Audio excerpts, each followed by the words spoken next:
paint the scene a little more detailed.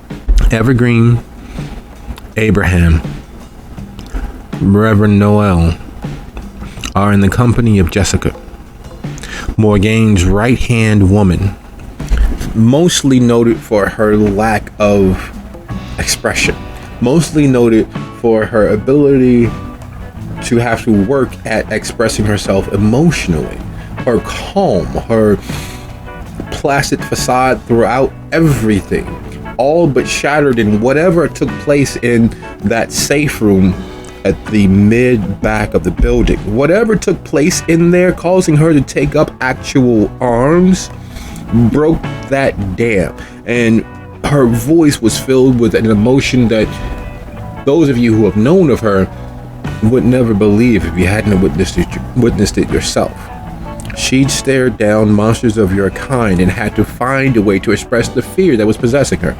She's watched Morgane at her most artisanally gifted and had to struggle to bring forth the adoration she held.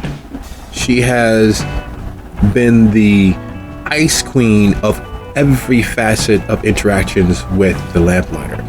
But whatever happened in that safe room rocked her to her core, and the emotions seemed to be flowing from her, namely the emotion of fear. The common knowledge was that there were 5 middle managed level Ancilla neonates who held domain throughout New Orleans proper. These middle managed kindred were brought together in the name of peace in a meeting with Morgane, who is the acting prince of the quarter, because Calabalarshi is still somewhere out there.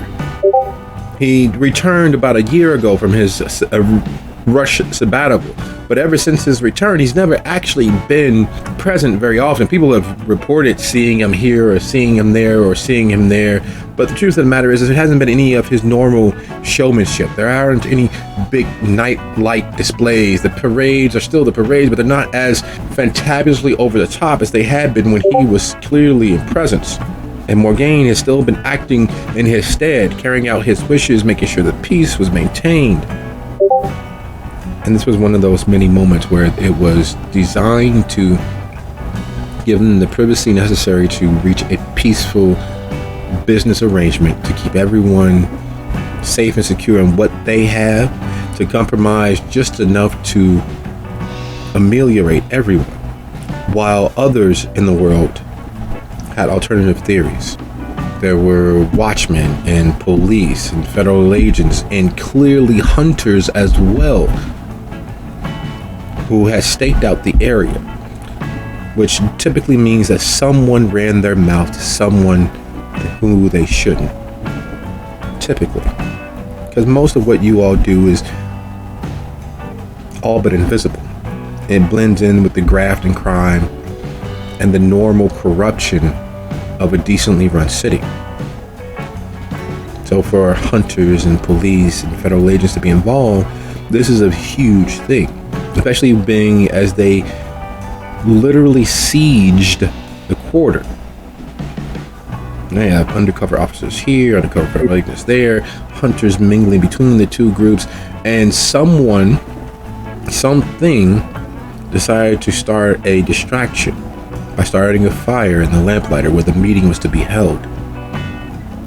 And in the chaos of that fire, to say that people lost their lives would be an understatement. When and if it gets to the point of investigation,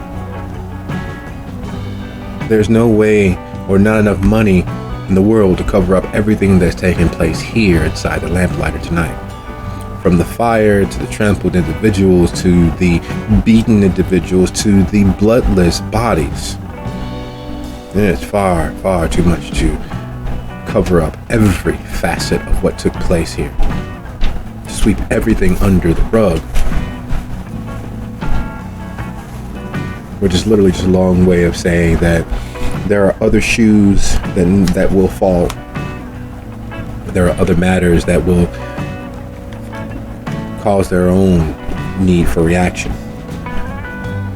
And as Evergreen, Abe, Reverend Noel, and Jessica fly for their lives away from the fire and the two individuals from Carrollton that lost or were in the middle of losing or whatever it was that happened in that secure, safe room. Bo flies to intercept him. He moves away from the idea of safety and retreat towards engaging two clearly angry, hungry, rage-filled Ansel.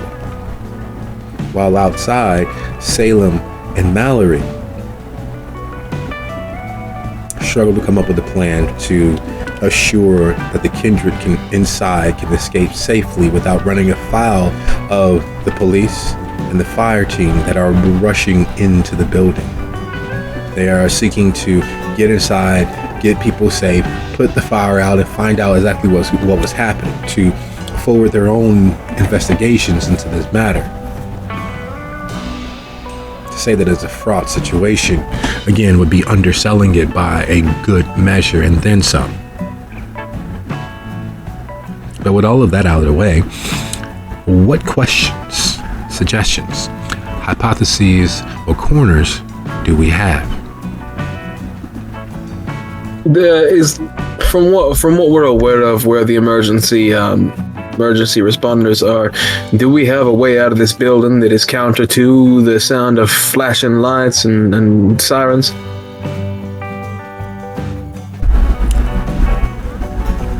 Breaking through that line will require effort. The closest, safest route that you all can think of is in fact the southwest door on the main level.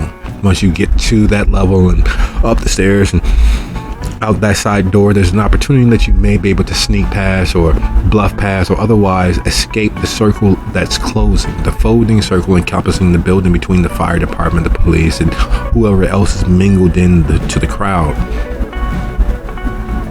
Okay, well, I gotcha.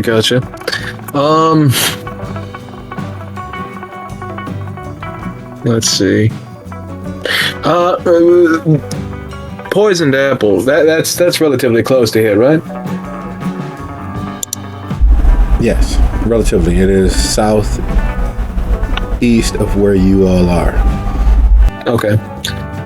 So we'd be popping out the southwest door and having to head southeast. Is that what I'm hearing? Yeah. Or you can always separate and head back to your vehicles wherever they're parked, or try to find a place to lay low. True enough.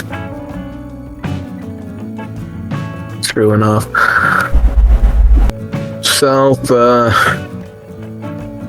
I'd have to head back north for my vehicle since I'm parked up that way, but yeah, my general idea is that it's better for us all to regroup in some form or fashion, and the closest area that we know best that may be safe is Poison Apple. Then again, I'm not entirely sure whether or not Salem would approve of the company right now, given what our previous actions had been. Well, either all hang together or all hang separately. Something's going to be hung, that's for sure. Yeah, true enough. Alright, as it applies to my curiosities, I think I've got them sated. I was going to ask about where Mal is, but you already answered that with Hood being outside, or at least close enough to it to matter. We don't know where Harper is, just outside. Harper's with you. Harper's with you. Sorry about that. I meant Salem, sorry. Harper, like on a scale of 1 to fucked up, how are you doing? Okay. She's certainly seen better days. Certainly seen better days. Like super horrible. All right. But it's definitely some bruise, a little bit of limping. Okay, gotcha. All right. Mr. Abe, sir, your character is able to take himself decently in a scrap, right? Because if we may very well have to try and convince Bo here to come with us just to save his very own life, and if we ain't got a roadblock, we may very well get caught up by these two very hungry ancillae unless they decide something else is more worth their time. Okay, just be clear. Are you talking in character or out of character? Both. Let's right now we ain't started, so this is out of character. I'm just trying to keep on what the speaking habits. Excellent. Well, there's no time like the present as far as things such as this go. And with most and all of our pertinent questions out of the way, I'd like to say, most importantly, thank you all for being here. This hobby of ours, as I'm sure you are tired of me saying, and I want to make sure that you understand from the bottom of my heart to the top of my mind, is important for so many reasons. And without you all, it would not be possible. So thank you. Thank you very much for giving your time, your efforts, and your energies to this hobby that we share. And without further ado, I'd like to say that this is officially, without a shadow of a doubt, the City of Forgotten Care finale, episode 4 of volume 1. That was plenty. When we last left our coterie, they were in the midst, in the heart, in the center of the storm of chaos spilling around them from their actions and others. There was a conflagration of fire half put out, smoke obfuscating most things along the ceilings, panicked humans running pell-mell here and there, the roar of monsters from childhood nightmares behind them as they, as a unit, as a group, attempt to make their way outside of this folding circle of police officers, firefighters, and onlookers who are crashing the building. Behind them, those nightmarish things, are wounded, angry, rage-filled Ansela, formerly decently known, decently respected middle managers who saw to various domains outside of the French Quarter, still part of the city as a whole, but each with a grievance against another. A peace talk was the idea, a way to ameliorate pride, ego, and get back to basically continuing the business of getting by. News clearly spread beyond their control, and others were made aware. The weird happenings of a lightened mortal presence inside the lamplighter, the odd number of mortals milling about the French Quarter, encircling the place. The violence that ensued and the panic that started, mixing and mingling with the fire that triggers that subconscious animal brain that causes people to fly, to flee, to hurry with all due haste to points elsewhere. So we pick up in the middle of the coterie, the bulk of the coterie, making their way out. We pick up with Salem and Mallory on the outside, watching, having taken the opportunity to escape earlier in the incidents. And we pick up with Bo, shoulders rolling, grim, determined visage, heading towards the mouth of horror that are two nearly feral with rage Ansela, who have clearly survived things that most could not and should not. So beginning anti-alphabetical. There's chaos, there's controlled chaos, there's hustle and bustle, and then there is what this is. The lamplighter is a beacon, a symbol of the hospitality of the French Quarter as a whole. So the dark, billowing, acrid, rubberized, copper-tinged smoke billowing out of the place demanded an all hands on deck. The Fire departments from several different of the nearby parishes have flooded the streets. There are water engines and emergency response engines and just a slew of lights and sound. The reds and whites of those fire trucks filling the space, almost as if the light itself is attempting to battle the smoke plummeting and pluming up and out of the lamplighter.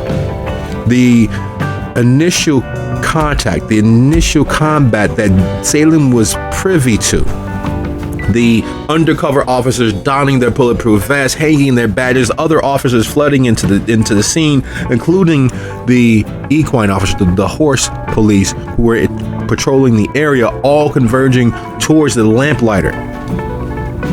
The firefighters would have none of it. You can get in and do what you need to do, but we need to put this fire out. And of course, unfortunately, pride and ego, one of their own, downed through to some violent interaction. Egos were hot and heavy. The firefighters acting as a buffer, slowing down the police from flooding the building, finally having their way. They need to make sure that the area is in fact safe. They need to put the fire out. They need to pull out whoever they need to pull out, and the police can question whoever they need to question, but they need to go in, and the police can't go in with them. That fight buying whoever's inside time, that argumentation buying whoever's inside time is all too short. So seeing this and realizing that she's close enough to get bits and small dangling bits of conversation from the walkie-talkies from the firefighters who are finally suited up, their gas masking on, they're making sure that all of their gear is properly affixed, and begin heading in. What is it that Salem is up to?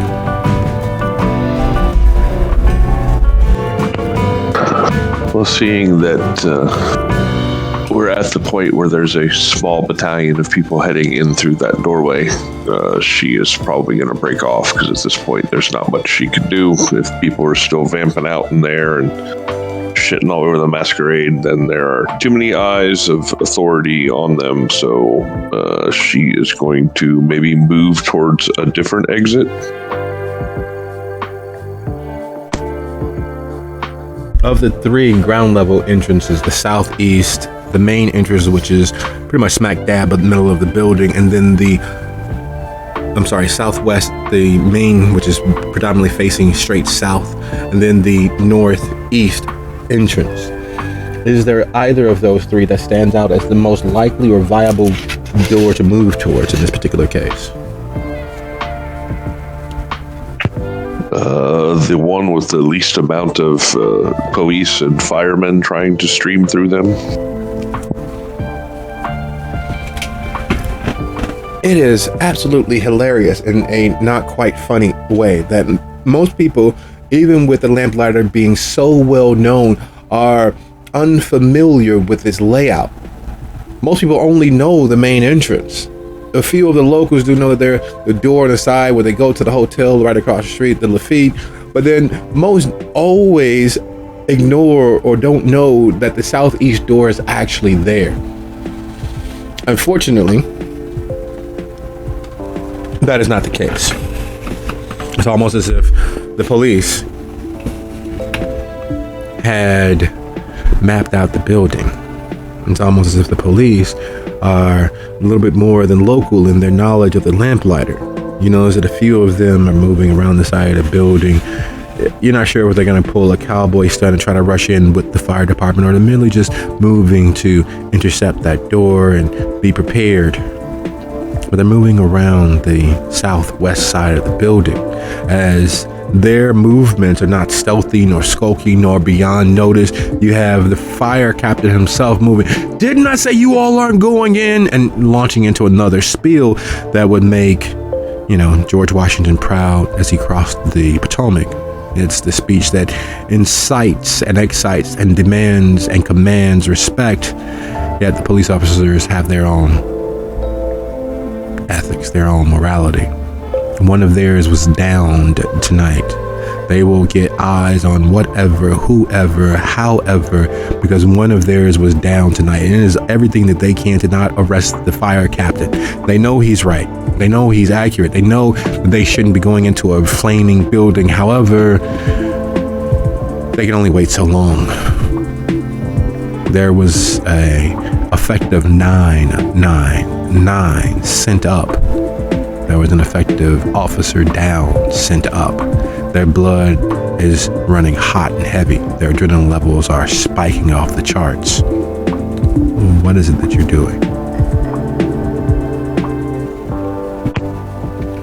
Well, if they're swarming around the building, I want nothing to do with any of that. I am going to probably break off and head for home. So seeing the argumentation that's happening between the police and the fire captain, you begin to pull back and slink into the crowd to disappear into the night.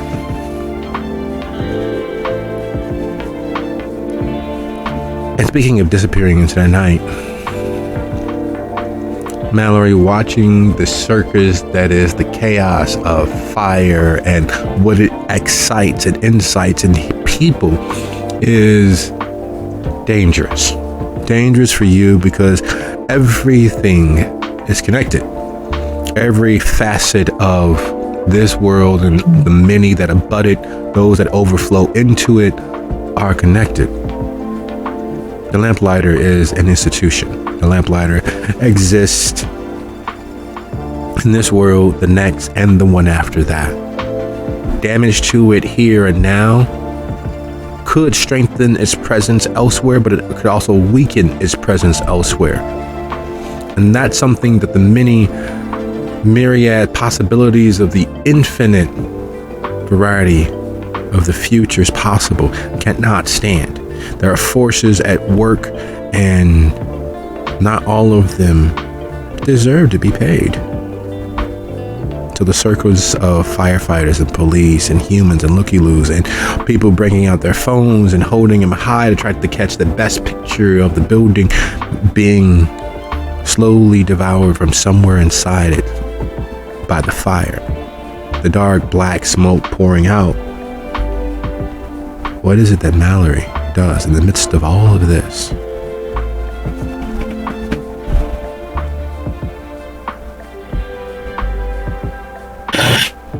Mallory kind of sighs and just looks around. Suppose somebody gotta say these damn idiots. But what to do though? Tapping the chin, looking around at the situation. How best to distract without getting caught?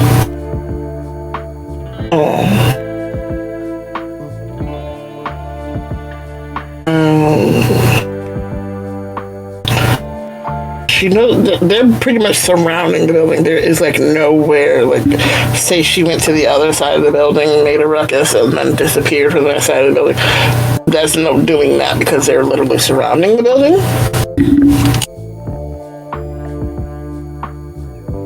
Well, the firefighters are the more clearly numerous in the moment, and they're attempting to keep the police who are up in arms because they're claiming that one of theirs was down from doing something rash. The police interacting with them keeps them from being at their full efficiency because they don't trust that these officers will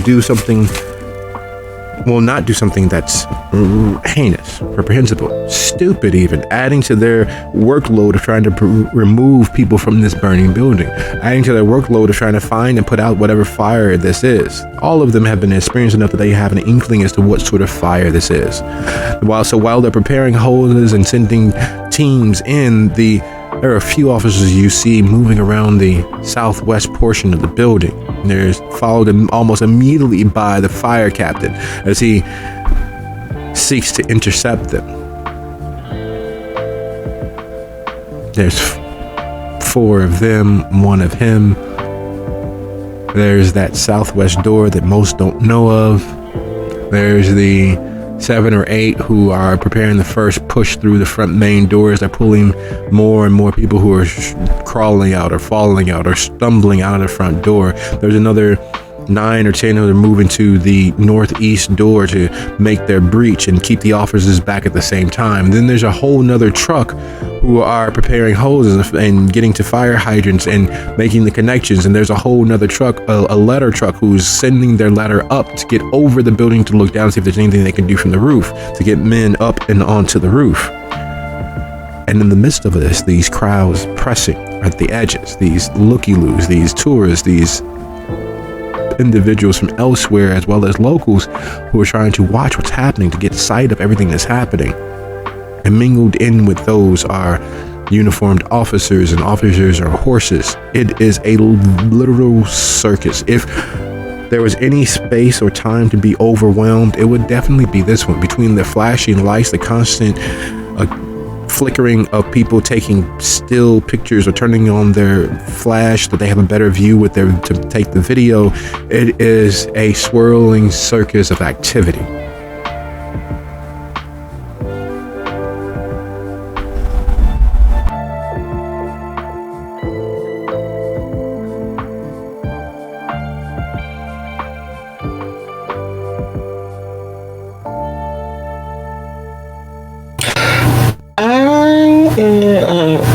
She's going to look for a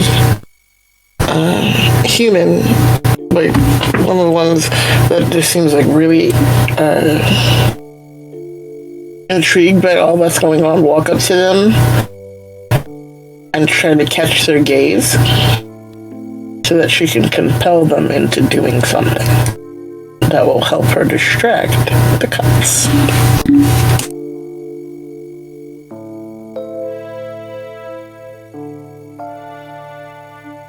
So picking a victim out of the crowd at random, or is there a specific type of person that Mallory is looking for?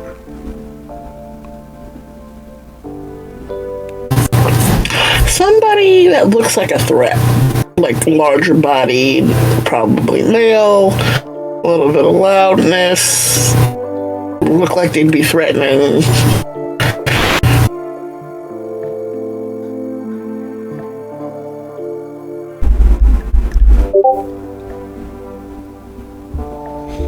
Have you had the opportunity of watching a little wrestling?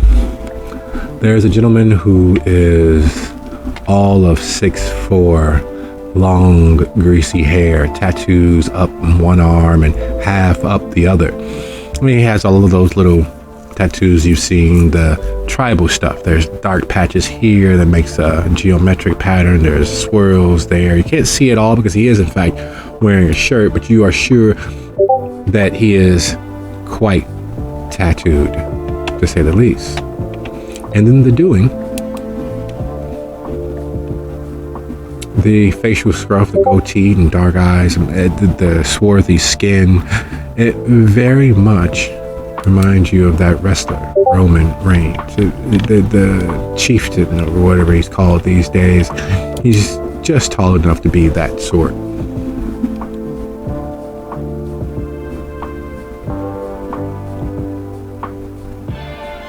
Well, I'll be shit. I wasn't trying to get him in trouble. Later for that. And then she goes kind of brushing past him so that he, of course, she's going to look down at what's brushing past him, and as soon as she catches his eyes, she's going to do compel. What is the simple statement that she's attempting to get him to do? Now it's like a full sentence I can do, or just one word? No, full sentence, but simple statement.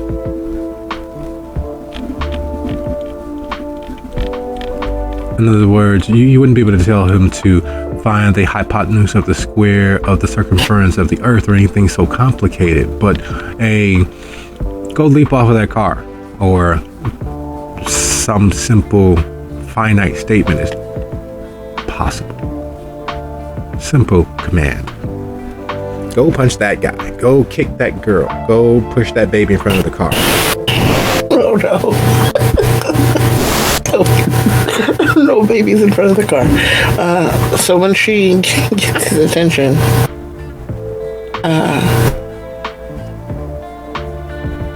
How about you steal a police car?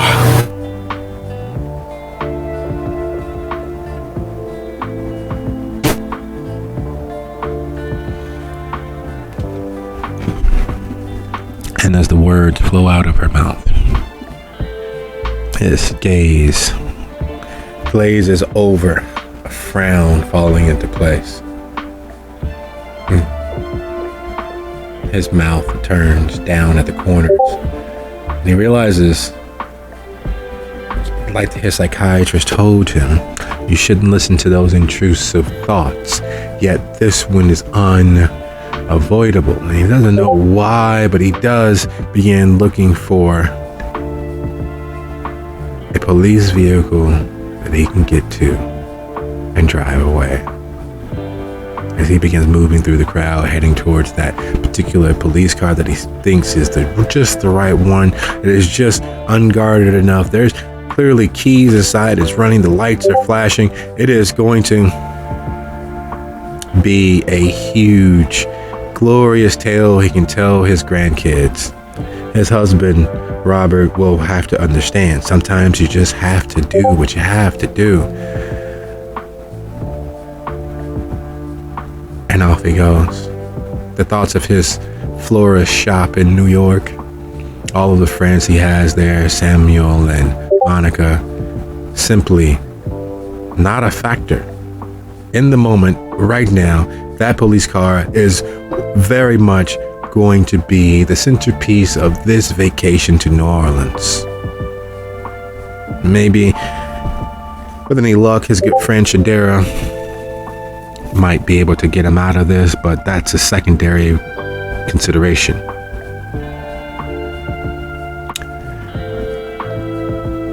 And while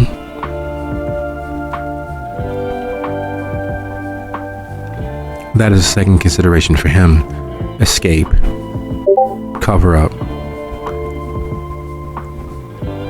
and the like is foremost on Evergreen's mind as he, Abe, Reverend Noel, and Jessica are working their way through the smoke enshrouded level towards the stairs. Now, where is he guiding them again? To the southwest door. So he's moving through the few people who aren't able to get themselves onto their feet and who's choking and coughing because of the acrid black smoke, which is all but obfuscating everything. With the lights off, you didn't realize how much of a death trap the lamplighter is. But with the lights off and the emergency backup lights being the only thing that attempts to pierce through all of the black acrid smoke, you all put the fire halfway out before things went completely sideways. Not that they weren't to begin with, but that confluence of things makes it all but as if you are in the land of the blind. There's nothing before you to see. The smoke obfuscating most corners and sharp edges, and you're not the only person or kindred or being in this building that is getting lost along the way, but there are humans who are hacking up lungs and regretting taking that 17th hurricane, and all manner of chaos happening around you and underfoot. And while you have a plan in mind, and while you have a good leg in mind, have you managed to communicate as such to your party? Jessica, close at hand, stake still in her left. Abe, close at hand, his calm, placid demeanor, even in all of this darkness, a source of strength. Reverend Noel and their spiritual understanding as to the nature of needing to protect the planet as a whole, to find a greener solution forward there. But there is a seething, glaring hole in it all. There's a presence missing. Your hard charger, your devil dog is nowhere to be seen, nowhere to be felt. And you know the saying, closed mouths don't get fed. What is it that you're doing? Well, if Bo's missing, I have a certain compulsion to protect my allies, so what I'll do is real quickly, I'll just shout to the individuals nearby. All right, everybody, southwest doors, I'll go. Get to Salem's afterwards. We'll regroup there. I'm gonna go see what Bo's up to, drag him out if he's doing anything too stupid. We all good with that? And before I even really get a response, I'm gonna start stepping back the way I came to see if I can't get Bo the hell out of here and save what little bit of life we have lived. It is a humdinger, to say the least. The smoke, the bodies, the pain and suffering that this fire is going to cause, it's a lot. It's a lot of a lot. It always has been. The nature of things is change, but change is never an easy thing. It doesn't happen gently over time.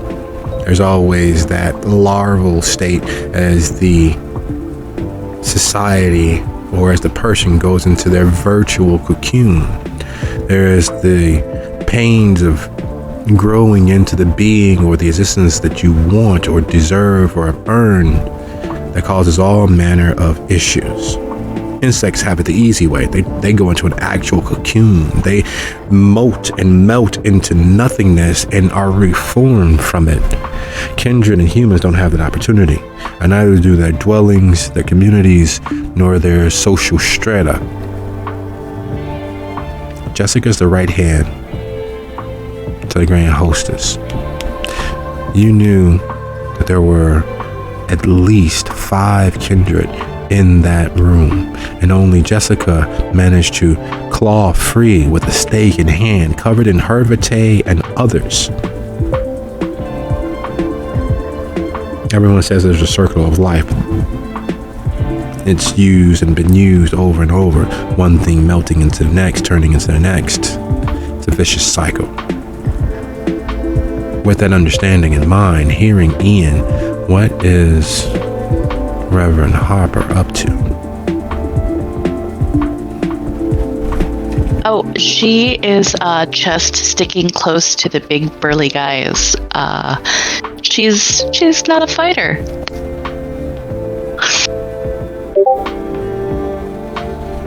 So as Ian begins moving away from the coterie, telling you all to make it to the southwest door, which is one level up if you can get to the stairs, is she hanging on to Abe? She's hanging on to Jessica, or is she hanging on to Everett?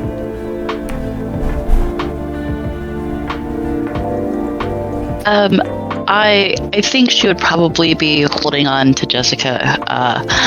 The two beat up people leaning on each other for support.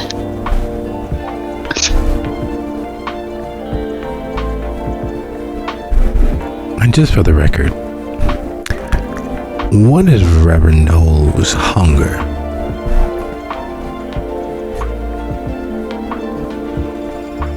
Oh, let's see. I believe it was a 2, but let me double check that. Yes, 2. 2. Or 40%. Just under half. Just,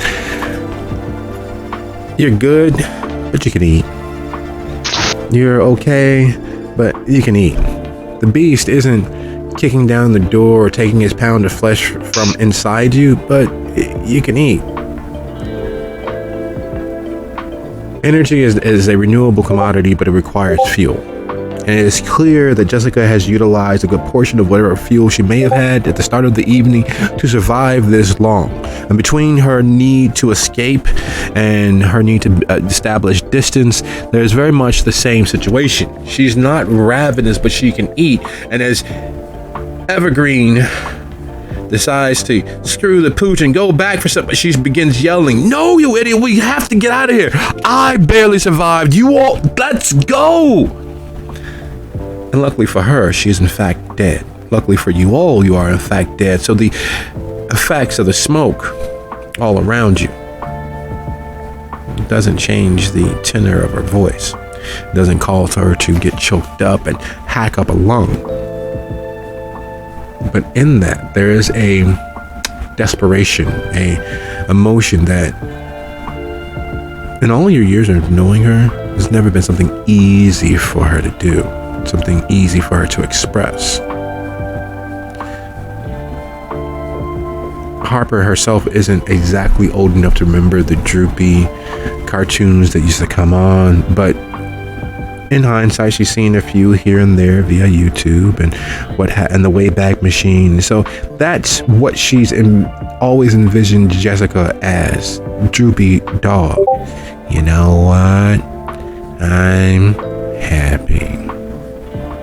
But in this, it is clear that she is in fact moved. She is in fact desperate to be free of this place, her home, her point of office, the source of what little respect and status she has within the community. And community means a lot. In fact, for the Kindred, that's all they really have. They are predators. They are loosely parasymbiotic entities of the void. They need constant filling. So they need the outside world. They need the world of the humans. They need the world of the senses, which they are denied. Community is all there is for things that have the promise of immortality. The promise that tomorrow will come at their command. And it is a foolish thought, but it's all that they have. Speaking of all that they have, as the coterie leaves you, as you move counter to them exiting, moving towards those growling, angry sounds from within, Bo was struck with the remembrances of several horror movies, those of the zombie variety, the shambling, stalking, barely mobile dead, pulling themselves up out of the grave and heading towards the church in the center of the graveyard, surrounding the hapless survivors inside with their guns and their knives and pitchforks and everything that they can find near enough at hand. And Bo is old enough to remember having watched Night of the Living Dead on that old, large, tubed, wood-grained TV. Remember what it was like hearing, "They're coming to get you, Barbara." You remember what it was like watching as the survivor outlasted the horde, outlasted all of those shambling horrors. You remember what happened when daylight dawned and he was found to be the survivor. It is hard for him in this moment to not empathize, because as he moves towards that secure room, the door wide open, the growls coming from within being easily recognized by him, because that's the sound the beast makes in his head, between urging him to do heinous things to the world around him, urging him to give in to that seething, bottomless pit of rage through which he expresses himself on the world around him. He knows that sound. And then Jessica says she barely survived.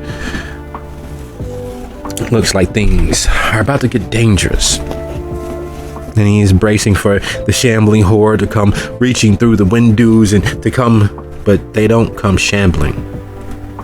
The growls barely reach his ears as two blurs of barely clothed flesh. There's suits having been torn free because of claw strikes and slashes. There's punctures through various portions of their body. And the thought of facing Kindred who could survive an onslaught that would normally and should normally ash them is not a place anyone would like to be, especially someone who understands what damage can maybe unleash with all of that dead flesh.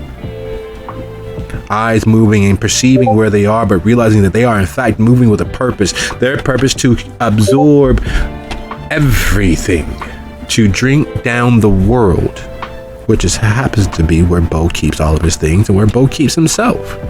Seeing this rushing towards you, rushing fear of that room, knowing what is the outcome, what is Bo going to do?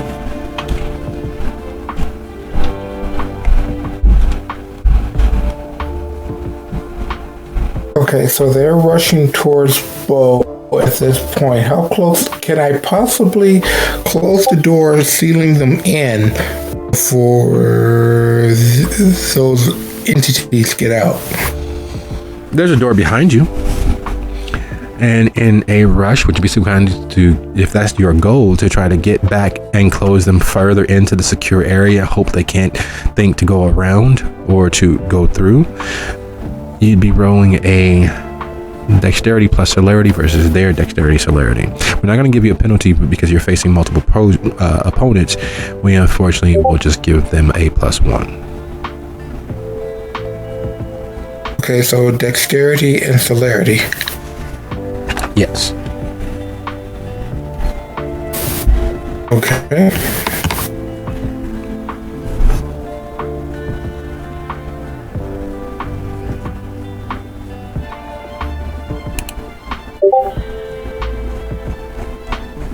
And we're waiting. You need to add the beast. Dang it.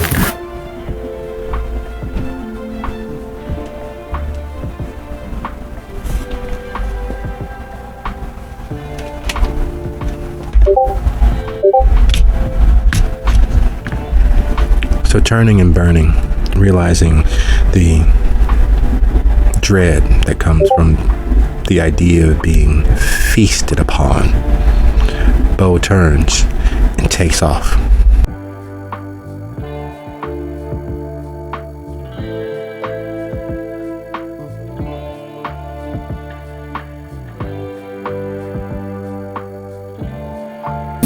That is about the size of it, yes. The question remains, does fate align with him? And in this case, and for a brief flickering moment, it does. He makes it to the other side of the door, slamming it closed and leaning against it as if one after another of grenade shells rocket against that wall. As each blow that rains on the opposite side of that wall, are tearing at the very pillars holding it in place, the very anchor to which this door is held. And you are the only locks of sufficient strength to keep it from being burst free. Fate shines on Bo. But there's a matter that is undeniable. The black acrid smoke from the fire not completely put out, having grown and fed on the wires and the walls around it, is filling the space. Vision grows less. And each of those blows to the other side of that door, weaken the supports of that door as well as the wall around it. And the only thing worse than feeling those blows through the wall and through the door is when they stop.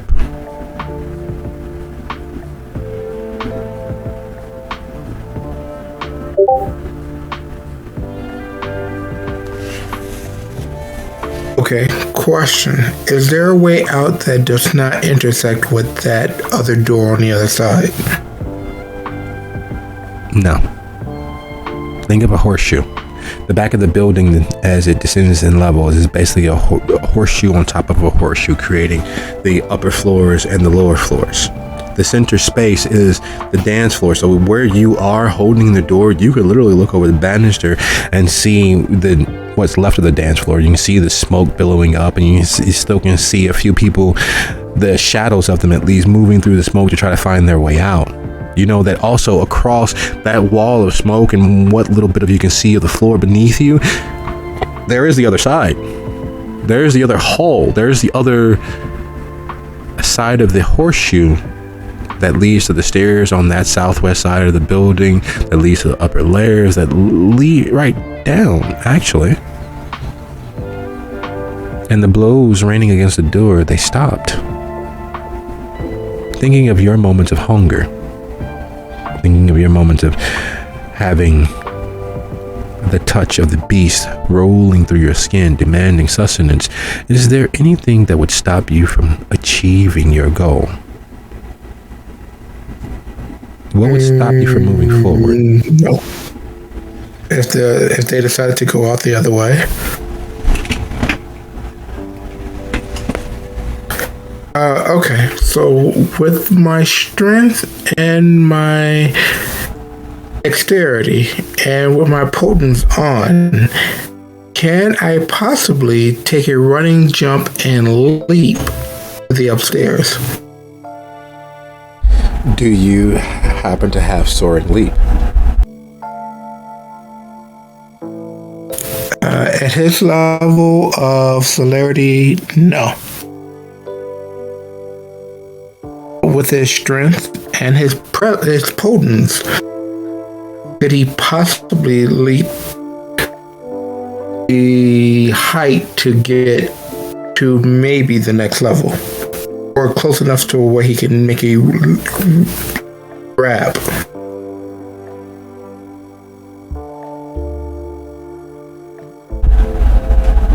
Without soaring leap, it is extraordinarily difficult. And there's always a way, and unknowing how far he could push himself, because he's never tried this maneuver before. He's always been one foot in front of the other straight through the problem. He doesn't have anything to gauge it by. He knows how strong he is. He knows the gifts of the blood, but how that in this particular situation might work out, he would at best be taking a flying header, to say the least. Flying header beats being surrounded and eaten by two insanely angry antediluvians.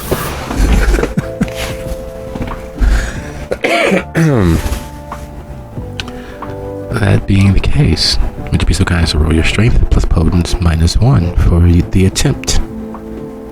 And while that's happening, and while we're preparing to throw caution to the wind, while we're preparing to take one hell of an opportunity and risk it all for a biscuit to escape this trisket of a situation, Abe, you have been around just long enough to have experienced a lot of things.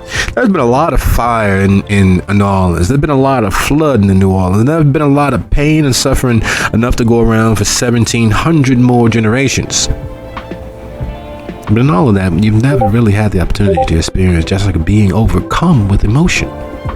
In all of that, you've never had the opportunity of being in this particular situation. There is fire behind you. There are angry kindred behind you. There are any number of police, firefighters, and humans between you and your way out. And then Evergreen turns back into the smoke and heads back past you. Harper, another devotee to the ways of the Lord and understanding what it requires to be a reverend, is leaning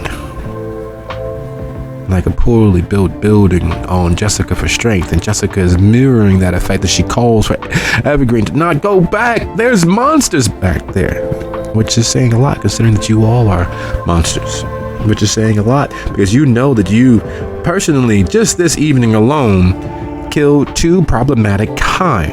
And just like roaches, if one kind is problematic, you know they have a whole slew and a pack of problematic individuals they are working with.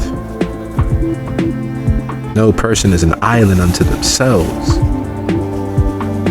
And the common knowledge is escape and distance. So while Evergreen's plan to escape and get to elsewhere is valid, the fact that he went past you back into the smoke, you never done seen the like of it. What is it that you are doing? And keep moving. If those idiots, if those damn fools want to go and die, let them. And we just kind of keep moving towards the exit. Now, are you pulling up the absolute rear, or are you attempting to lead Reverend Noel and Jessica up and out? Lead from the front. Excellent. Would you be so kind as to roll?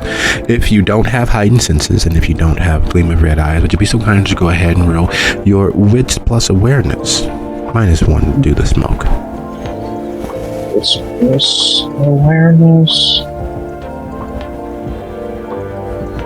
I assume rapid reflexes would not apply here in any capacity. No. Okay.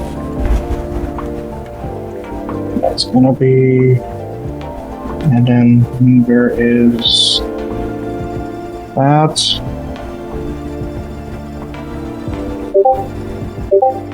One success. There are just some things that don't ever add up. Just the way that the world works. You have to turn down music if you want to see clearer. You've got to raise your glasses to really discern the fine print. You've got to lean forward, pointing your ear towards a person to improve your understanding of what they said. Just certain things don't make any sense, but that's just the way that they are. The smoke billowing, the people crying, the music dead because the emergency generators don't have enough juice to keep all of the sound systems going. You'd expect that the clunk and clawed boots, rubberized or not, would have been able to be heard. But smoke, people in torment, and your own voices obfuscate that sound. And as a group of 5 flashing lights are coming towards you from your left, i.e., with enough time, they may intercept you as you get to the door. You know that at a dead run, you could probably make it up those steps and out that door before they get to you. But as they are coming towards you on this level, that means that the building is filling with firefighters, police officers, a combination of the two. But with the smoke, it clearly has to, hopefully in your case, be a firefighter.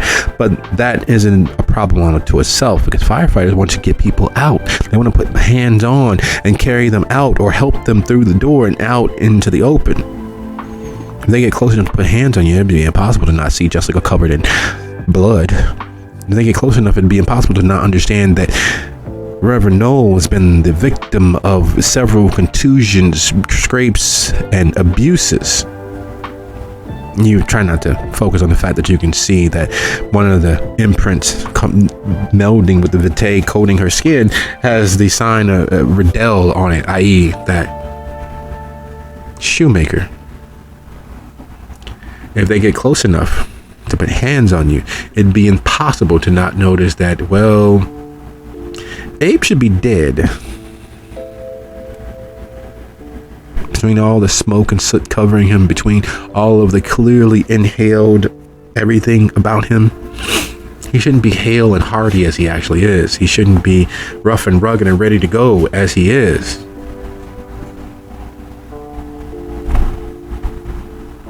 So the question, your decision of options are a little easier. Do you take off in a dead sprint toward that southwest door, or do you attempt to intercept the firefighters that would make it far more difficult to get away without any notice? As we get nearer, he's just going to very clearly say, "Out of the way. Try and escort a couple of injured out of the building. Move!"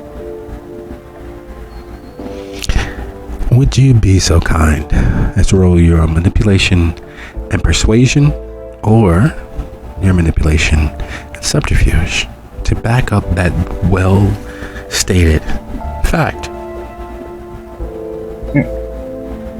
Right, moments, and would presence apply, or all apply?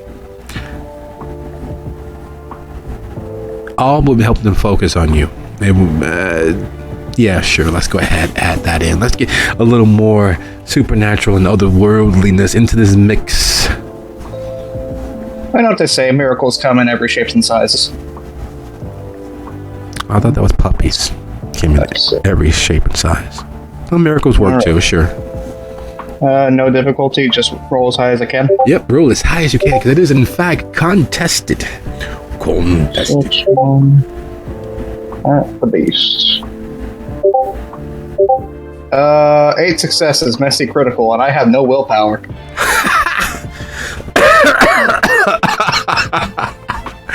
Wonderful. I guess I got a little What too could go physical wrong? with them as. At ace I guess successes, at ace successes, there's no chance for them to resist the efficacy of your statements. At ace successes, it is impossible for them to not notice you. At ace successes, Reverend Noel and Jessica are caught off guard with how bright and shiny you are in the moment. You are the penultimate example of heroism. You are that greedy, vainglorious god who has gifted their strength to their favorite demon so that they might rescue and save their child of immaculate conception. There is nothing remotely unremarkable about you. Everything shines. It's as if suddenly the spotlight has come on. Your fangs are protruded, your muscles are swelling, your veins are filled with all of the stolen vitae of your evening. And even dirt and soot covered, the smoke obfuscating you, you seem to be the most cruel and magical of protectors possible.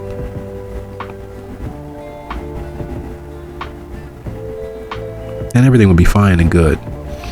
Save there's a crazed animalistic glint to your eye. Save the fact that your fangs are clearly visible. You have become the most monstrously attractive version of yourself in this moment. The beast has risen to your need of being free of this place and has added its strength to yours.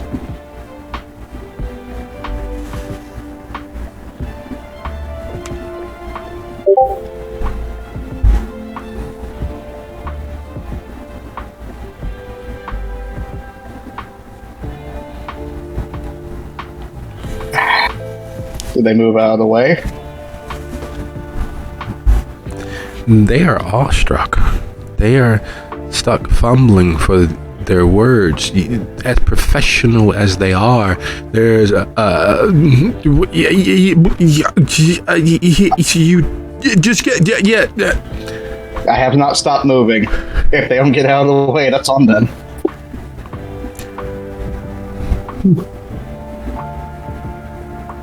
And as you break the threshold of the door,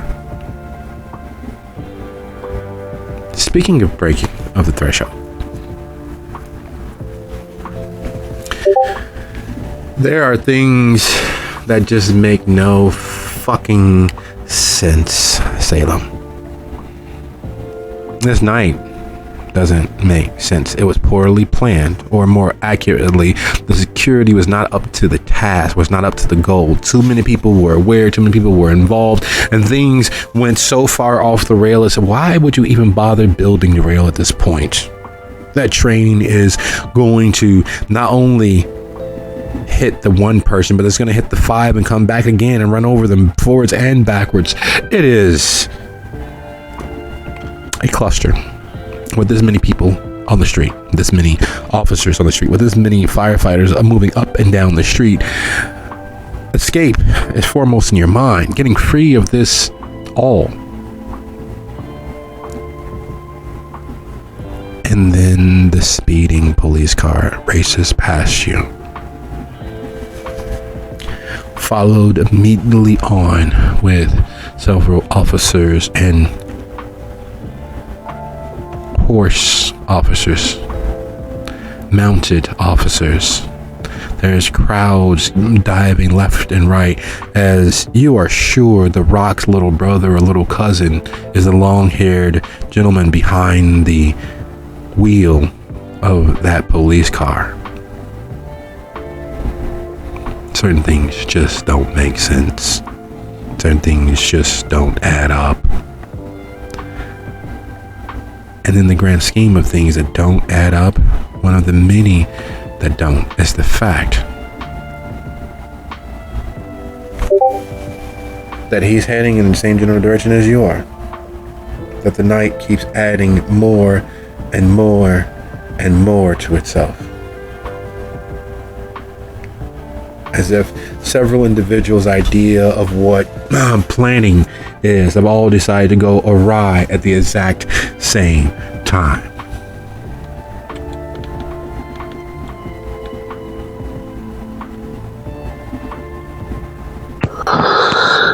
She will kind of rub her temples in a face palm sort of thing as she moves. If she has the same trajectory as the police car, perhaps she'll cut over a block. Doesn't want to be caught up in that mess either. Does she have a remote way to contact the Chantry?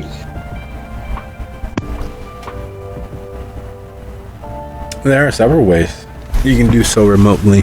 There is a phone tree. There are several shops that have, unknown to them, officers, acolytes who know to dial a certain number and say where they are and hang up. They're not sure how they know to do so. They don't even remember doing so more times than not.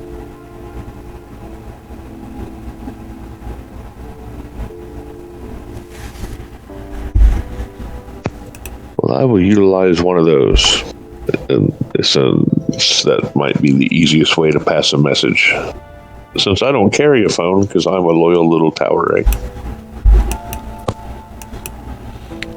Well, there's loyal and then there's loyal. The only way to get ahead is to stay ahead. So as you move south and slightly east, and that's generally the direction of the street that you're on, away from the lamplighter, as you, instead of taking Saint Philippe all the way down, you cut over Royale towards Cafe Amélie. And the Cafe Amélie is a lovely little coffee shop that serves beignets that they get from Ursuline's and Lafitte's right up the street. It's a place where you would go to take in the quiet, calm ambiance of New Orleans. You can sip your cafe au lait or your espresso Rousseau and watch the street go by.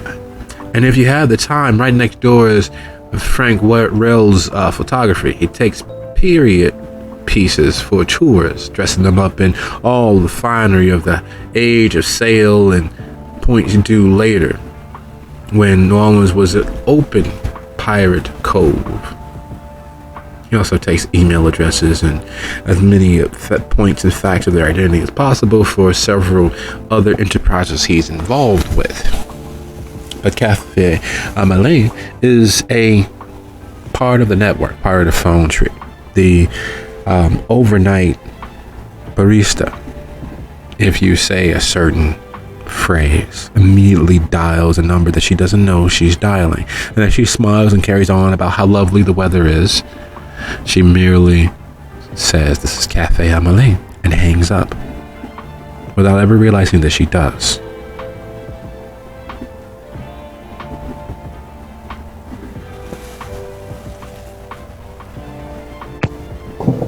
Sweet. Then I will follow whatever protocol that I'm supposed to at this point.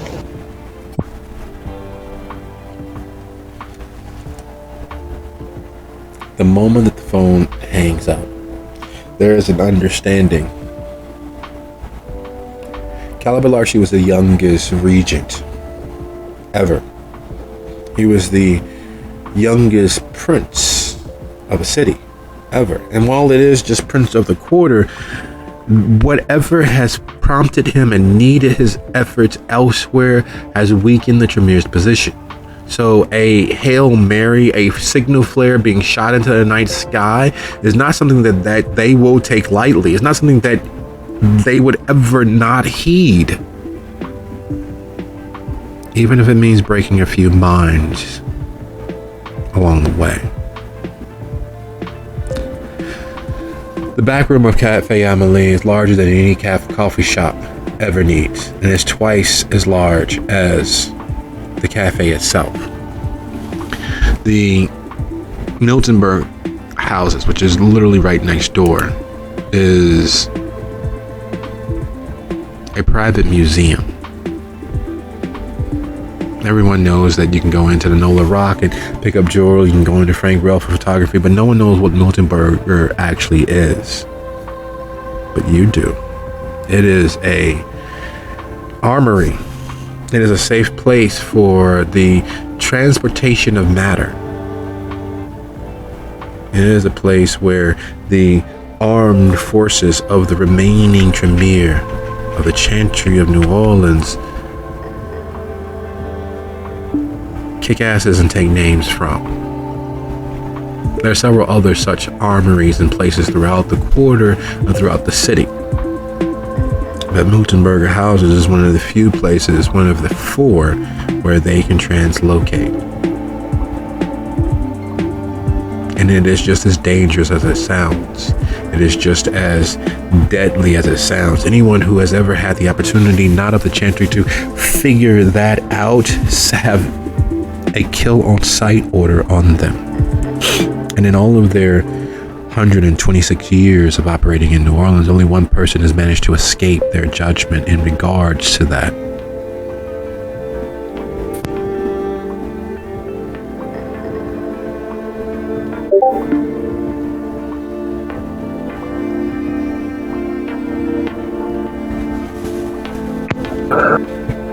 I will wait patiently.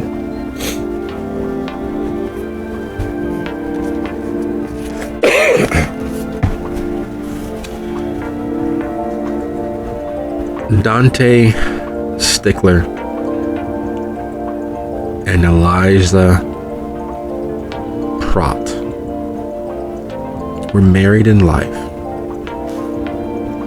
They were also great debunkers of the supernatural in life. In life, they had been raised in 2 of the most influential magical families for the Tremere. And while several experiments prompting living ghouls that were able to generate their own vitae in small bursts, had several different levels of successes. Both of their families, the Sticklers and the Pratts, were considered B-level successes.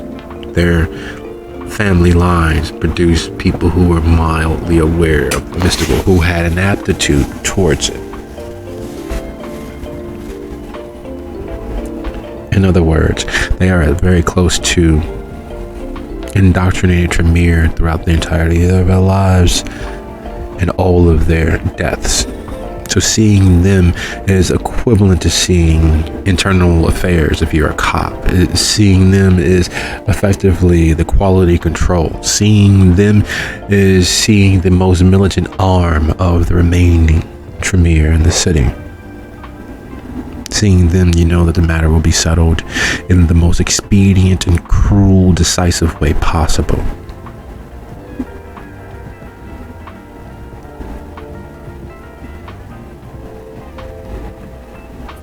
She will inwardly sigh, but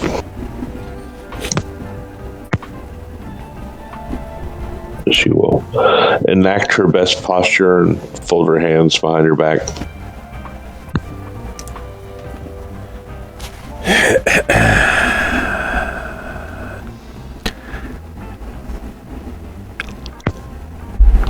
Sorry to bother you. Buckland. Oh, go ahead. Magister Buckland, Dante says, his imperious arrogance dripping from every syllable. Sorry to bother you or take you away from whatever you were indulged in, but we have a Class 5 Bram Stoker situation occurring at the Lamplighter.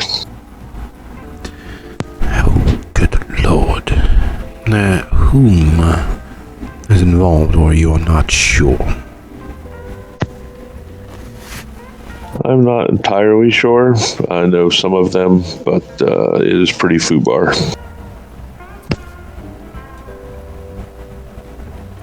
They look at each other and back.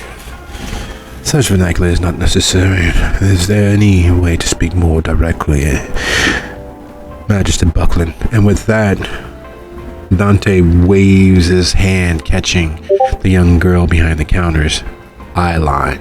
The moment that she looks at him, he tilts his head slightly askew to the right, and she blanks out. You can see everything about her suddenly dissipate into nothingness, and her body just falls.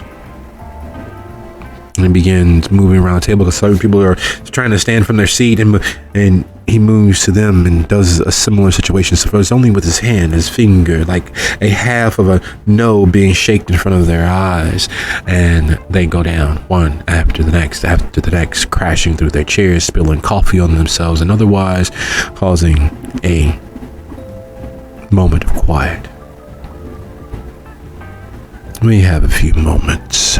What is it that you might tell us so that we can efficiently handle whatever this mistake is? Well, I can tell you there are a large number of police and firemen on the scene. I can tell you fangs were bared, walls were ripped apart, people were thrown at people. Are the wolf pack back in the city? No. Well, I mean, maybe, but they weren't there. Thank God. Very well. And where's Morgaine in all of this? I'm not entirely sure. They were supposed to be engaged in a meeting.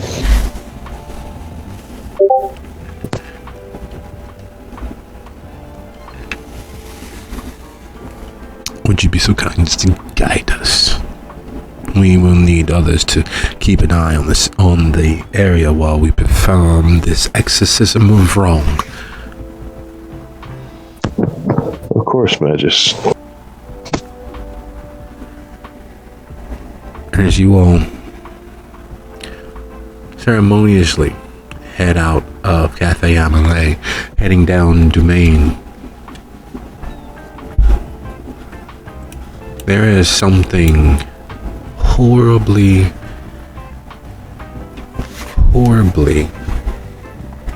wrong about fate siding with you,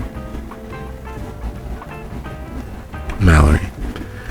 The fact that Roman Reigns, or his twin, whoever the large muscled man was, takes off toward the car so quickly, it's almost as if he has an extra added boost. Maybe he is how most people believe wrestlers are addicted to steroids, because he moves with a speed and a grace that belies his size.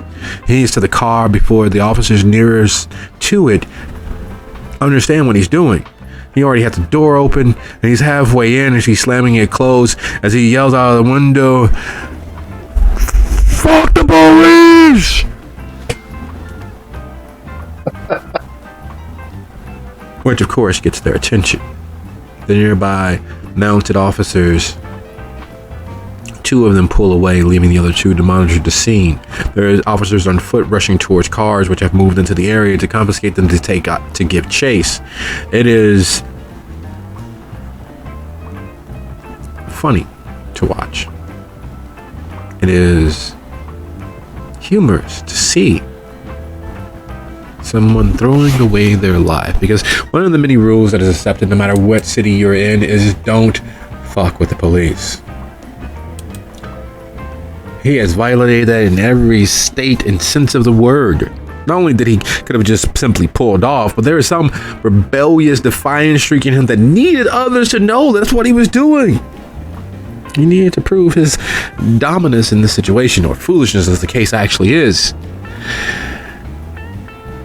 And as he peels off, as he slides between the crowds, as people go leaping to the side as if this is some strange action movie, and getting out of the way and trying to make sure that they're not caught in the sight and the line. What is it that you're doing?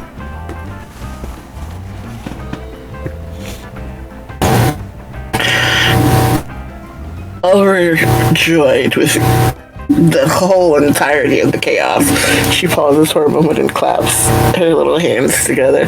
But then, using the chaos and knowing that nobody would really be paying attention much to her, she is going to go unseen passage and start making her way towards the building to see if she can find her friends and figure out how to further help them get out.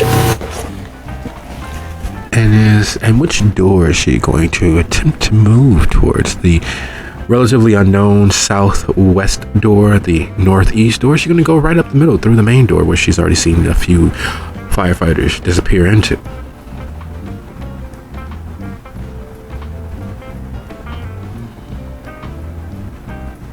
Does she remember much of the layout of the club? Because she knew that the rest of them were heading downstairs towards the basement. So that would kind of help her decide which door to go to. Well, the inside of the club is mostly a series of connecting horseshoes. So no matter which way you are, their general path of travel, you're going to end up on the main floor, and you're going to have most people use the front main door because many don't know that the other two actually exist. But you do know that the coterie has been in New Orleans long enough to know much and more about the lamplighter.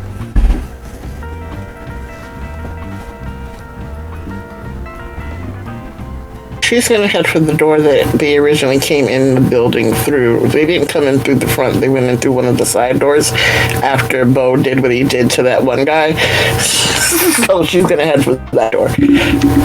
Okay, that's the northeast door that they entered in, where there's still a small crowd of people gathered and who are trying to watch, and looky-loo, and firefighters are attempting to get inside and all of that. On that side of the building, there's still a circus at play. There's still the firefighters establishing a boundary and getting people back, and the police officers trying to break that boundary and not hold it and get inside themselves. It's a circus. It's a circus spinning in part against itself, which only adds to the chaos of the situation. There's ladder trucks taking firefighters up to the roof to check the roof. It's just a mess. It is a mass of people that shouldn't be there, because God forbid if the lamplighter was filled with something explosive, then all of these people would be damaged. The police officers, the firefighters, and all of the crowd of onlookers would be in the path of whatever might be exploding inside of it. It's a mess and a mess and a mess.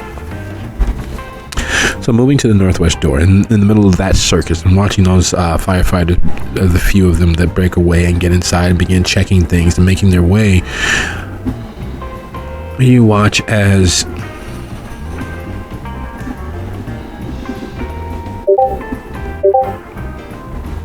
does Mallory have heightened senses, or eyes of the beast, or any supernatural sight or senses up? She didn't have it up, but she has it. She has unseen,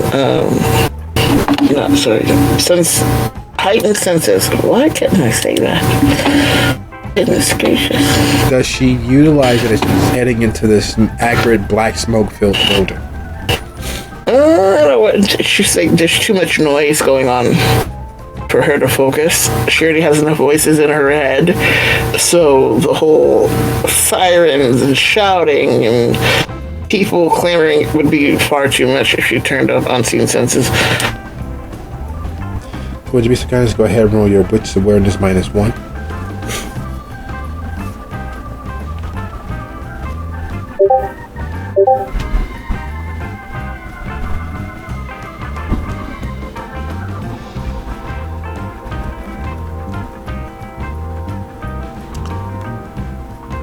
Dante Alighieri wrote a series of stories, novels, detailing what entering into heaven and hell, purgatory might be like.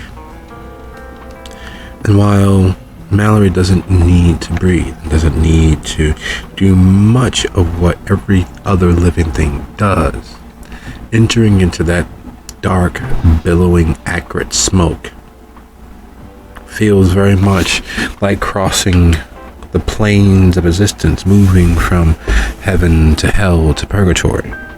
It very much feels as if you are entering into what could only be considered someplace outside of the normal realm of senses,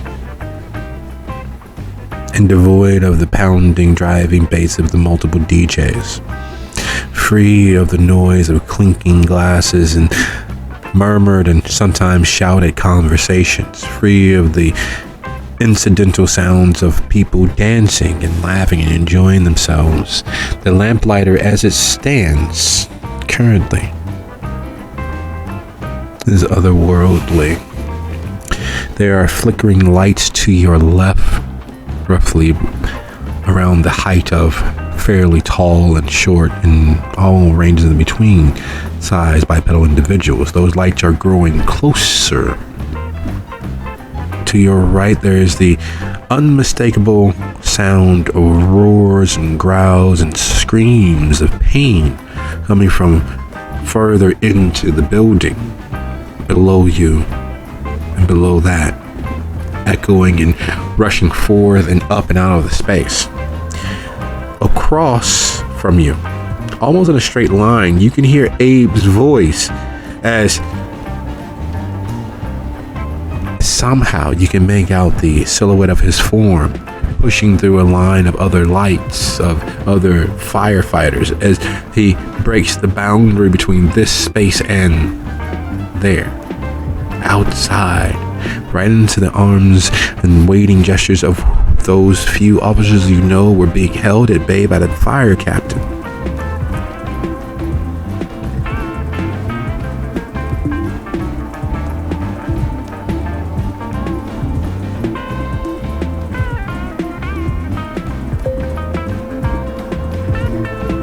Is he close enough to hear me without me breaking unseen passage?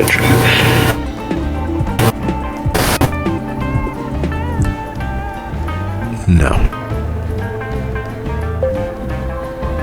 And I can't just go poofing into the middle of whoever's around me right now, because that would suck. I'm gonna go a little further in, but not so far as that I'd be in an inordinate amount of danger right yet. And I'm going to wait till he gets a little closer to me and then try to get his attention when he goes past to keep him from going out that exit.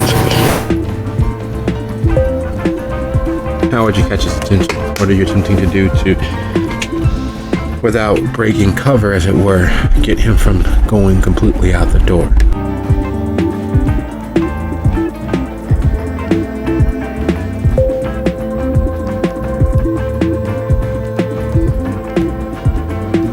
Now, with unseen passage, you just can't see the person. You can still hear them, I'm guessing.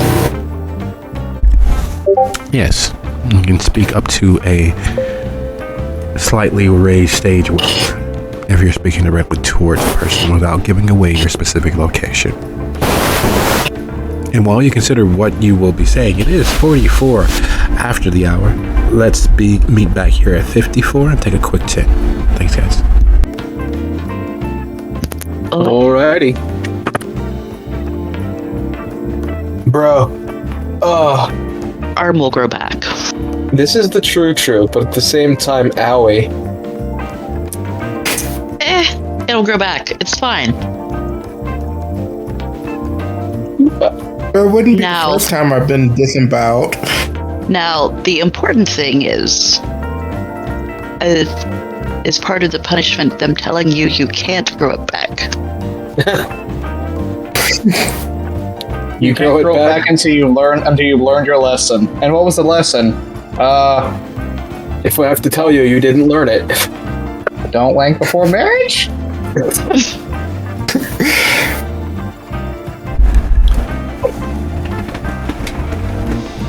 Well, folks, how we doing?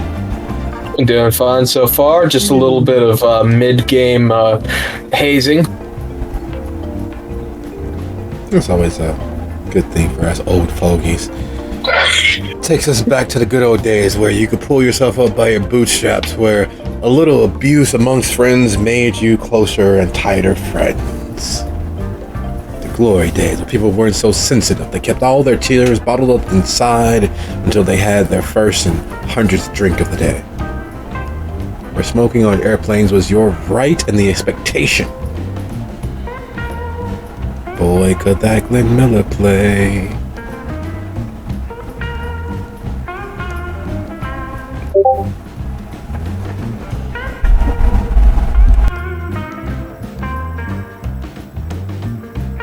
Alrighty. Is everybody back?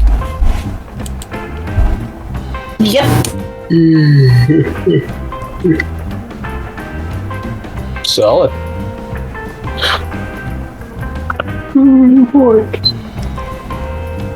So that being the case, crossing the distance of the main floor, the design of the lamplighter acting as maze and journey into mystery and welcome to the city and welcome to the quarter helping. Because while the doors are technically directly across from each other, because of the way that the floor is made and the path of travel, they are not easily viewed, but unless of course you know exactly where to look. The path easily taken, most visibly taken, leads you further down into the building or out of the building. It's open everyday magic of design, and Mallory finds herself close enough to gain the ear of Reverend Abe as he and Reverend Noel and Jessica push through and past the firefighters who are there to help rescue individuals who are stuck, mouths agape, and trying to figure out what is it about him that keeps them focused on him. They have things to do, and these precious seconds are. What is it that Mallory says? What is it that Mallory attempts to do? Now, knowing she is close enough and that his hearing as a kindred is just a little bit more than what humans can hear, does not raise her voice above a stage whisper, but makes it very clear and close to him. Don't go that way. The cops are there. Go out the front.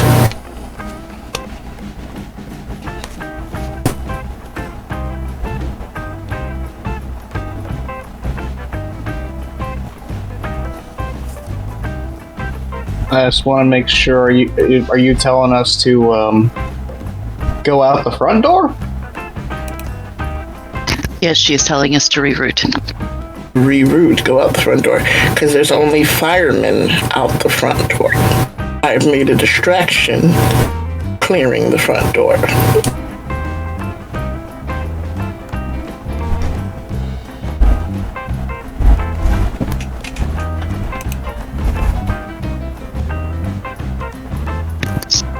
All right. Well, in that case, Harper will back up a little bit and help Jessica spin and head that way.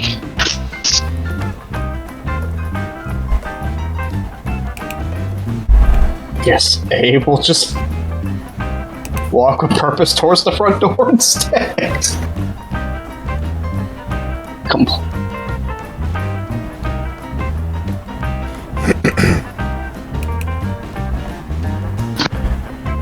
There's a confluence of things conflating to the madness of the situation, the given and possibilities of all of these things stacking one upon the other until your Tower of Babel literally pierces the heavens above. There is something in the offing that can't be denied. Fate, ever the hungry beast, and time, the thief of always, working against you in this moment, working towards taking a bad situation and making it worse, taking the unaccounted for and spinning it into a silk of your own destruction. At least that's what Bo might come up with in the grand scheme of things, as he leaps across the gaping maw that would generally have him fall down towards the dance floor below and slams down against the railing separating him from the other side 1 story higher. There's no way that should have worked. There's no way that he should have been able to cover that distance. But fate,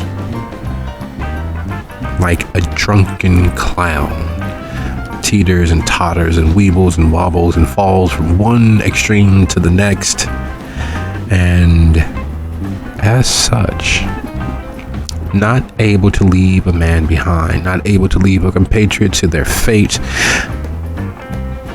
Evergreen is the nearest at hand.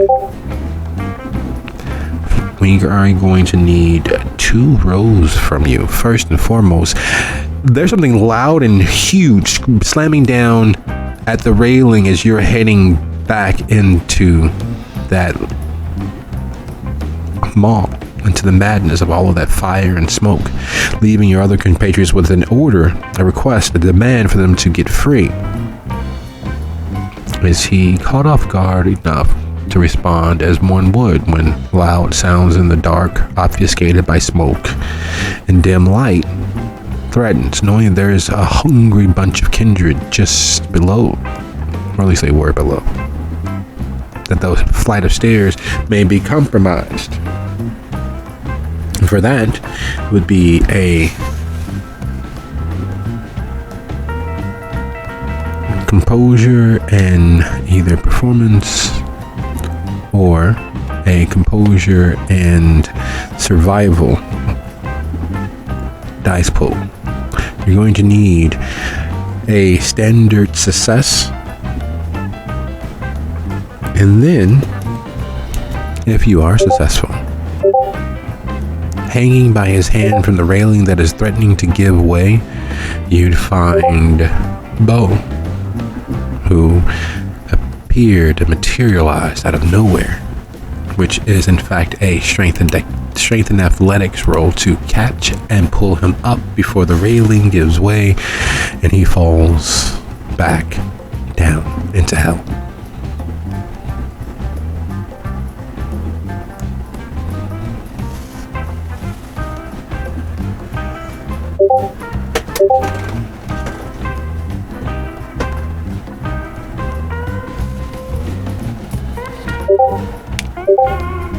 All right, so using willpower just barely succeeds on the composure plus survival check.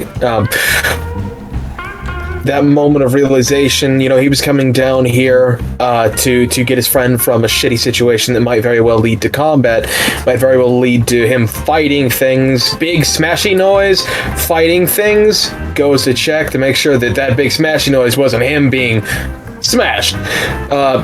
Spots him. 5 successes on the strength plus athletics.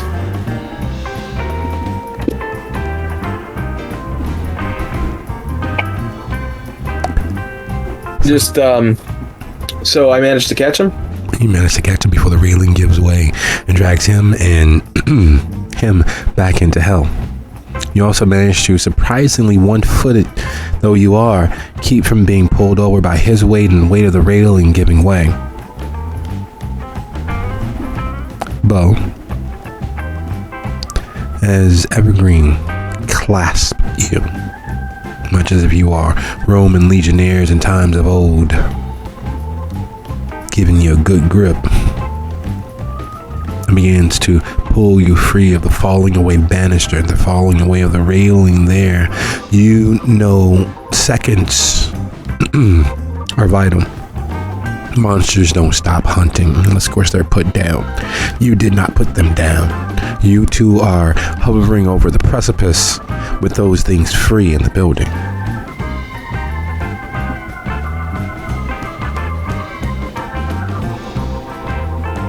As I am able to get over the railing as it falls away. Oh, now. I was about to tell you the same thing, boy. And I'll run off towards the southwestern exit.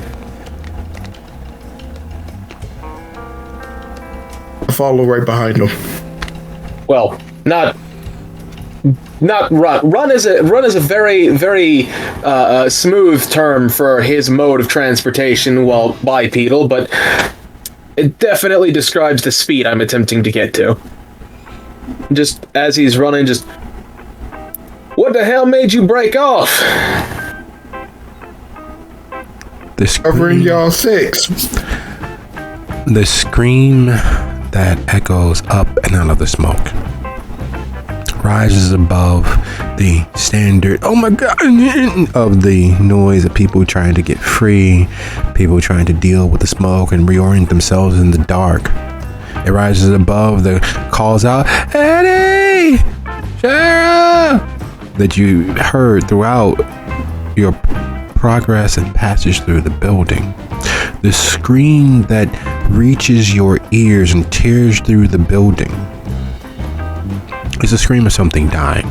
It's the last gasp, the last fight for everything. And it's, instead of the usual choked by the strain of effort of speaking through the smoke inhalation, instead of the trying to compose oneself, because no one screams full out. It takes practice, takes effort, or it takes actual harm.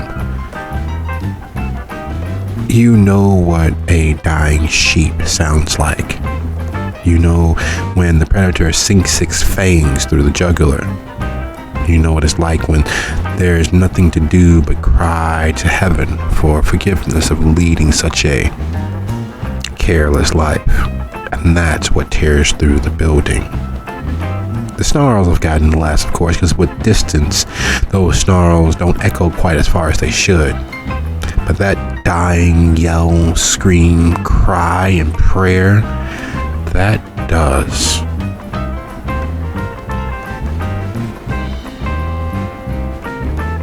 Lovely.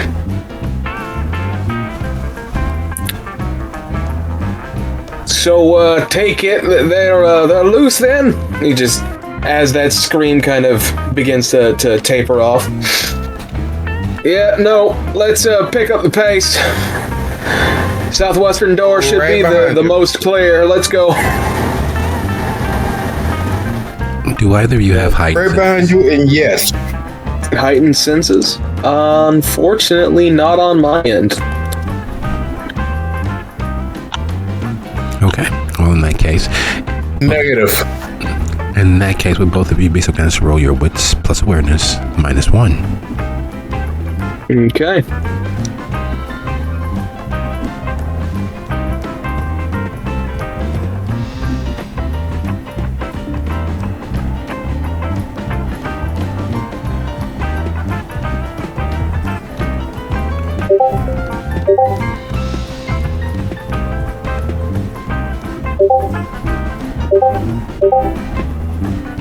Well, I done fucked that one up, didn't I? Come here, beastie boy. We're gonna just pour into there. All right. 3 successes on my end, 2 on his. Ahead of you, near the southwest door, you can see the backs of Abe, Jessica, and Reverend Harper as they push through and push past the gaping mouth firefighters. Ahead of them are another 5 or 6 helmet lights from the firefighters coming in behind them, sweep to the other side of the building. To your left, on the northeast side of the building, there are incoming more officers, firefighters, more men and women determined to put the fires out, to stop this and save as many people as they can. And most glaringly, to that little caveman stuck in the dark, staying very close to his source of light, so very close to the fire, nearly burning and singeing himself so that the dark doesn't pull him away from it, is the sense that something else is moving quickly from the bottom rung, matching your pace and coming up that central path, up those ramps, up forward through the building with great haste and furious speed. Attracted by the lights that the firefighters have on their helms, attracted by the scent of outside mingling with the smoke, following and seeking to escape and feed in the open, to be free of the fire, is something.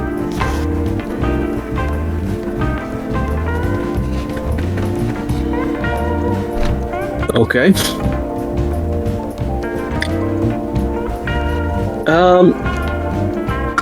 Let's see. You specifically going off of the idea that it is apparently directing its efforts towards the lights that are cutting through this fog.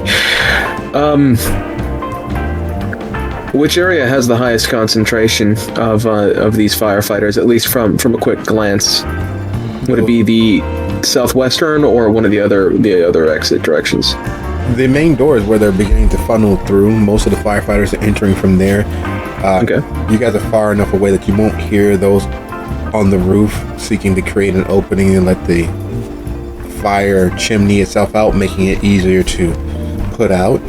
But the largest force of firefighters flooding into the building is through the main entrance, because that's where most of the injured are congregating, having been able to crawl themselves as close to out as possible, having been driven out by you all earlier.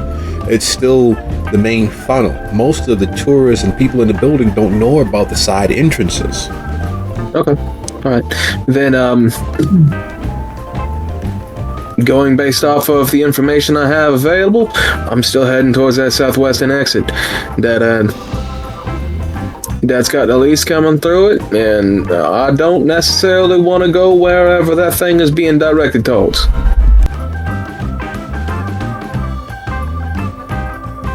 Because it was hungry, it was angry, and now it's scared of the fire, so to add on another to its list of reasons to fuck me up on its way out of here. There are reasons to fuck you up on the way that way. Thank you for reminding me, Bo, the plurality of our fucked upness.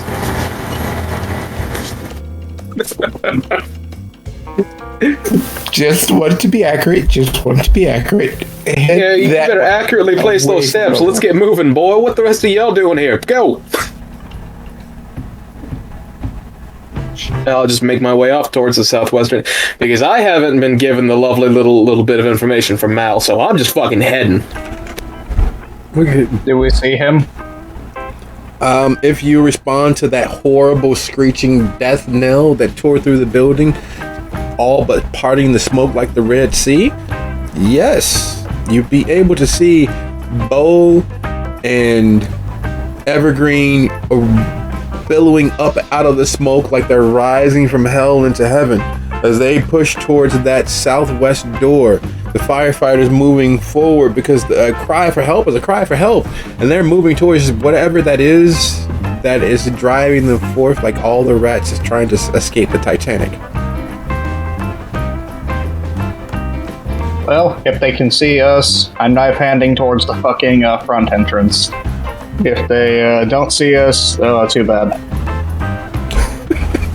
I suppose then that's my question. Do we see them in their little gesture? Yes. You guys are facing the same general direction. You are veering towards your right out the door through the firemen who are trying to, like, this way, everybody trying to point you out the southwest door. They're finally coming back to themselves after Abraham's angelic vision of fury and protection. And there's that blur to your left. Fuck.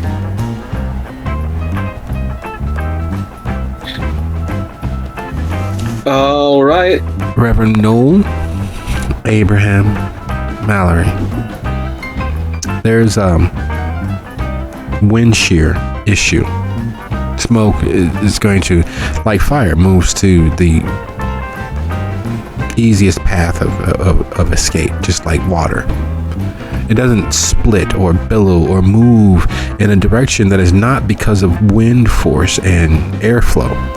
Yet the smoke further down, going towards the dance floor, is moving forward at such a rapid rate that is escaping the velocity of the upward trajectory of the airflow.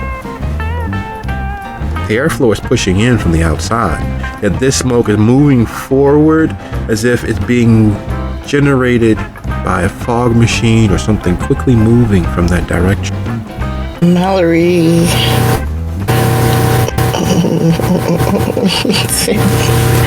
Towards Abe. Again with that, what the fuck did y'all do? Just keep moving.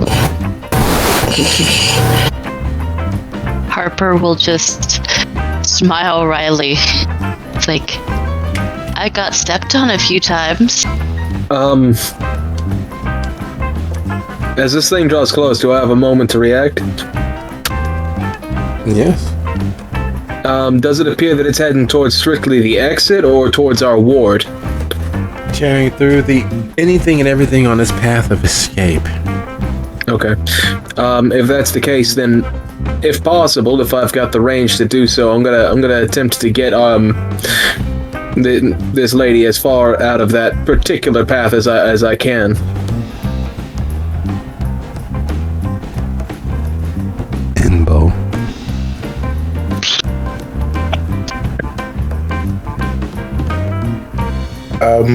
How close are we to the exit? You can push through the firefighters and just step right out the southwest door if you like. Or you can continue moving towards where Abe and Reverend Noel and Jessica are heading out the front door. Okay, so there's a few blurs rushing towards that direction. There's firefighters on our right as we're getting to that exit. Which exit is closer, straight ahead or to the right? To the right. The thing is, you'll keep hearing now, but you haven't seen her. Mm-hmm. Well, she's just going through the front, so we gotta go through the front. Yeah, we gotta all stay together, so that's... leave no man behind, so it is what it is. Front. Chaos like misery loves company. And there's no greater company than the loosely gathered coterie of kindred making their way out of a fiery inferno in the midst of all of this chaos. So, Evergreen, would you be so kind as to roll your dexterity and celerity in a contested roll against the blurs of action? Dexterity plus celerity, you say? Yes. Oh, that's... Mark one up again for the lovely Rouse Beast, because I got a dice pool of 1 unless I decide to tempt. Do I even have the ability to contest this if I don't have celerity? Yes. Alright. Well then, that's gonna be hungry boy time later on. We'll see how that turns out, but... For now... Shit, I fucked up again.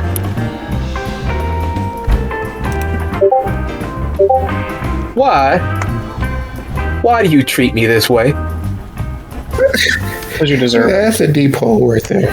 That is a deep hole right there.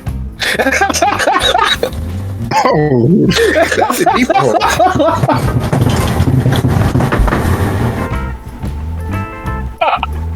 What the fuck is this? I'm That imagining some sort of cartoonish bullshit. is the very essence of a whirlwind comedy of terror.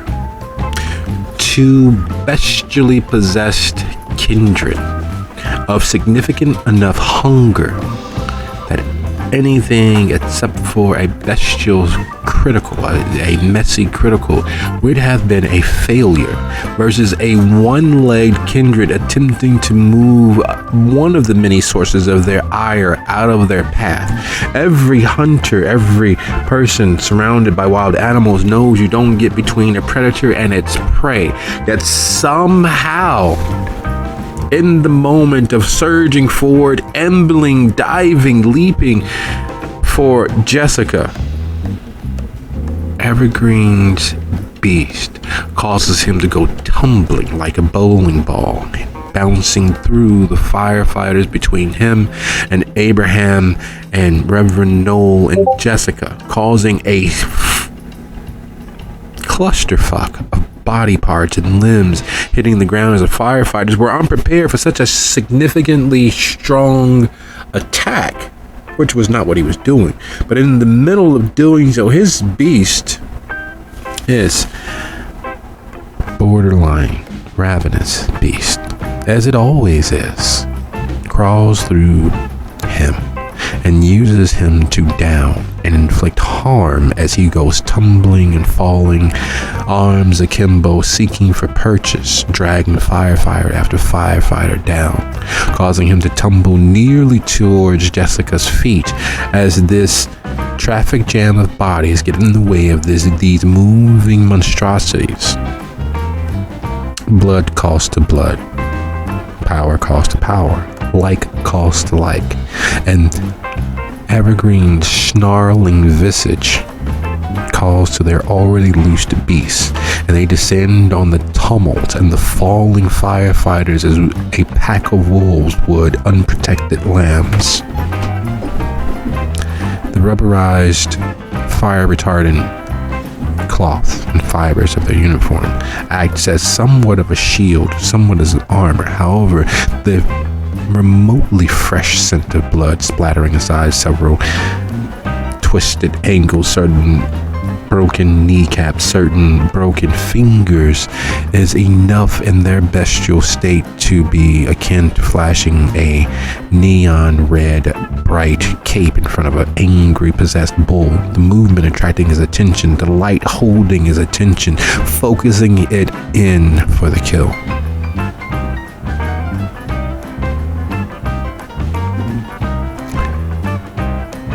Salem, there is a point in time where even the most openly recognizable acts of magic are so unbelievable as the mind begins to make up reasons and question one's sanity versus accept the fact of it.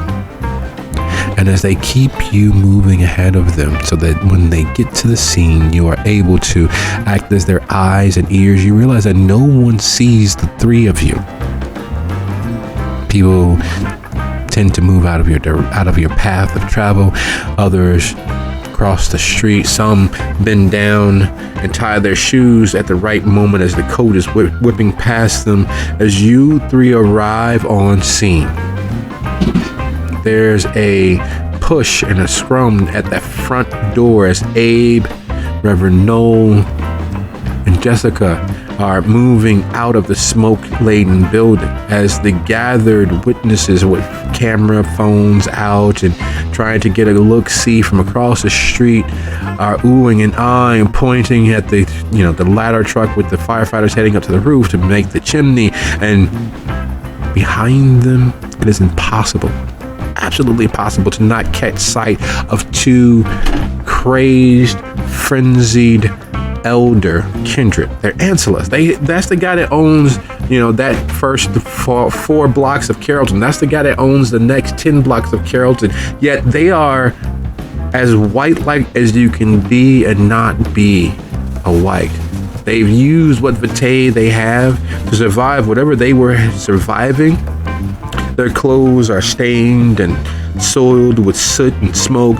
There's vitae poking through. One of them, you can literally see the innards of their lower right bowels moving as the damage that they suffered has pushed them fully over into frenzy as they scrap and scrum and attempt to get through the firefighters who are gathering themselves and their senses, and they're trying to get their multi-tool axes together to try to fend themselves free of this mad person and get them down to the ground. And what is it that you are doing? It's clear that Dante and Miss Pratt have every intentions of loosing hellfire to burn it all, to destroy everything, to save everything. Well, the masquerade must be preserved above all other things, so I will point out what I know. I will ask them if they are familiar with the location, the building. Yes, our acting prince, of course, Morgaine. This is her domicile, and these foolish childer And as he begins to prattle on about the right and of rule and the responsibility inherent in each kindred in protecting the masquerade and protecting and upholding the traditions and not shitting not only where you eat but where anyone else does as well. This is unconscionable. And those of you who are in fact local, who have in fact been in the area long enough to know the ebbs and flows of those in power, while Calabalarshi and his two eldest children are the most powerful kindred Tremere in New Orleans, Dante and Miss Pratt are probably the deadliest. When either Prince of the Quarter or Prince of the City has needed thin bloods branded so that the brand, if you look at it, can pierce right down to their very bones, their scored white bones through the tattoo, these are the two involved. When kindred need to disappear in the most fantabulous magic show possible, these are the two called. There's rumors that even when they don't need to disappear in the most visible way to remind the populace of the right of rule due the traditions, these are also the two most likely called. When the shit hits the fan, these are the ones that make sure that the fan and the shit is evaporated into nothingness.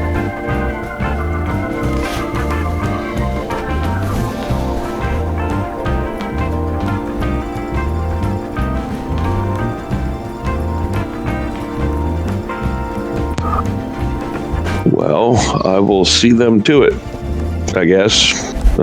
See what they need me to do and my limited capacity to do much of anything in this situation, given the number of people who are around and the general chaos. Chaos can be an effective weapon, effective distraction. We must, in this, find a means of egress for whomever might be left. I doubt there'll be more than one or two.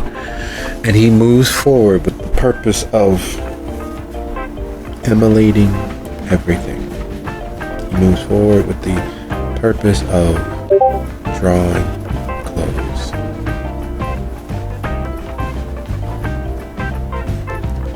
Bo, Abraham, Reverend Noel, and Mallory seeing this happen as Abraham is a step past the threshold with Jessica and Reverend Noel right there on his right, technically over his right shoulder, moving behind him. Whereas Mallory, how does Evergreen extricate himself from the very ravenous men and women who are fighting with their all? And what does Bo do in all of this? This is reached its apex. And the only way for things to get worse is if there are people or firefighters who have active body cameras on.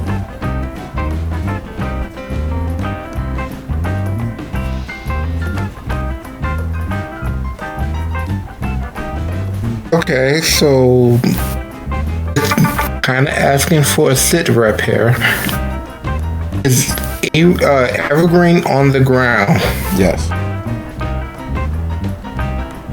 Is the firefighter on the ground? There's several on the ground tangled up with the Ancilla who are attempting to rip through their clothing and get to the blood underneath. Okay, what about Evergreen? Is he tangled in that mess? Yes. Can I pull him out of that mess? Theoretically. Theoretically, yes. Easily. It's anyone's guess. The church that he's trying so foolishly to save, is she tangled in that mess? She is not. Her and Reverend Noel and Abraham are moving out of the front door. I grab Evergreen and... You grab Abraham and Evergreen and throw them back in the bottom of the pile? Nice. Good job. I'm sorry. So we're about to have a little rant for Dave here. Oh, don't forget the gasoline that you got, okay? Add that to the pile too. I grab Evergreen out of the pile and try to run out as quickly as we can. Mal still hasn't broken an unseen passage, and she's not going to. It's allowing her to do what she needs to do and stay out of sight. So she's going to move with that unseen passage towards the front door, leaving chaos behind her, because even though she knows it's really, really bad that the masquerade got broken, it's not her fucking problem.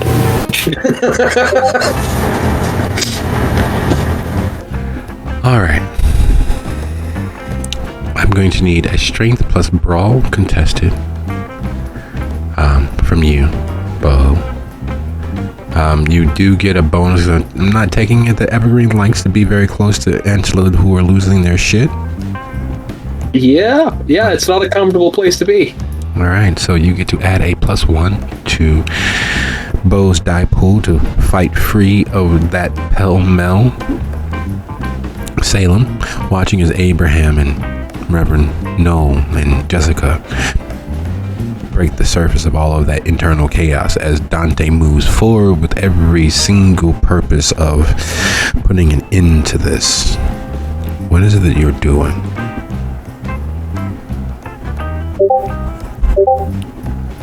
I'm going to stand by and watch like a good little soldier.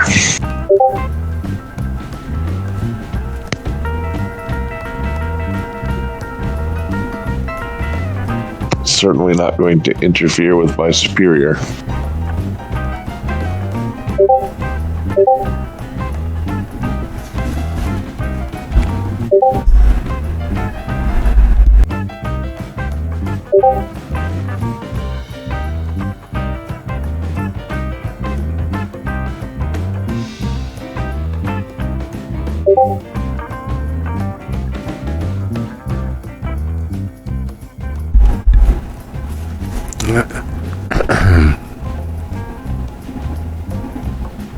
There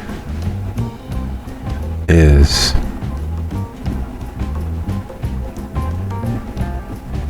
no way to not see this as just a mountain of conflating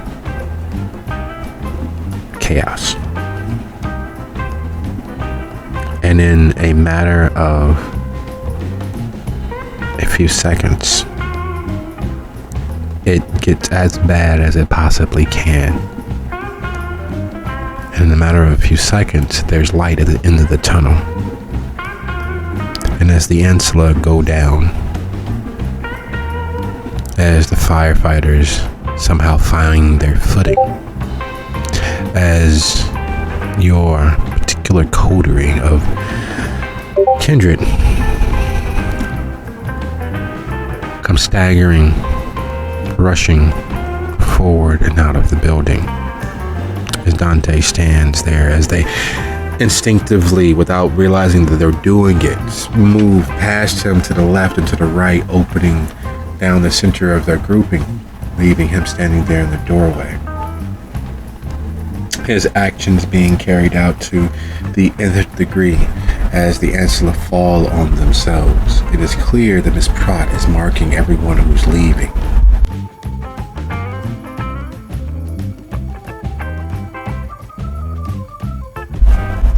Cataloging them, identifying them,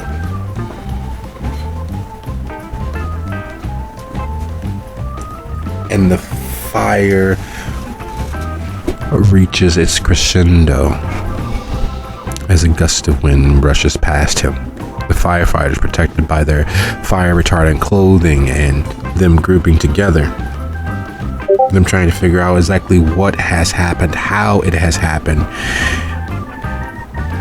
The few lives lost, the few humans behind them that weren't obliterated by the Ancilla, the few lives they were scrabbling in the dark, unsure of which way was up, unsure of which way was down, unsure of which way out was, because the airflow was moving into the building and not out of it.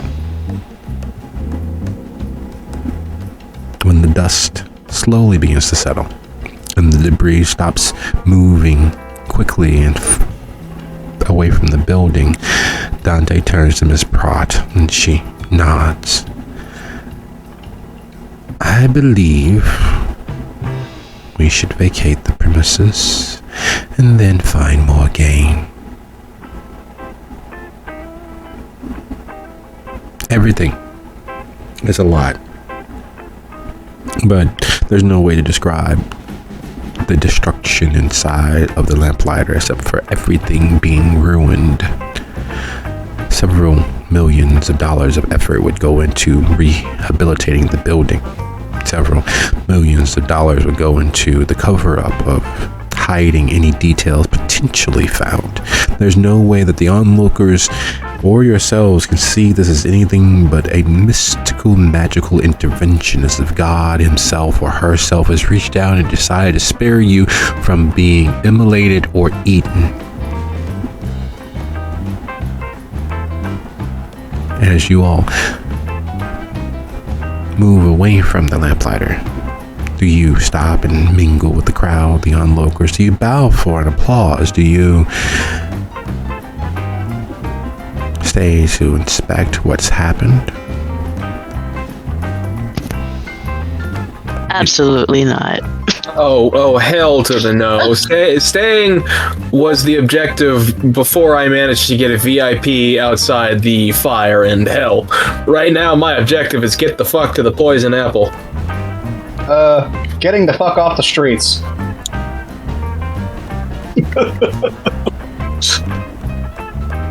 No, I think now would be a good time to leave. So yeah, no.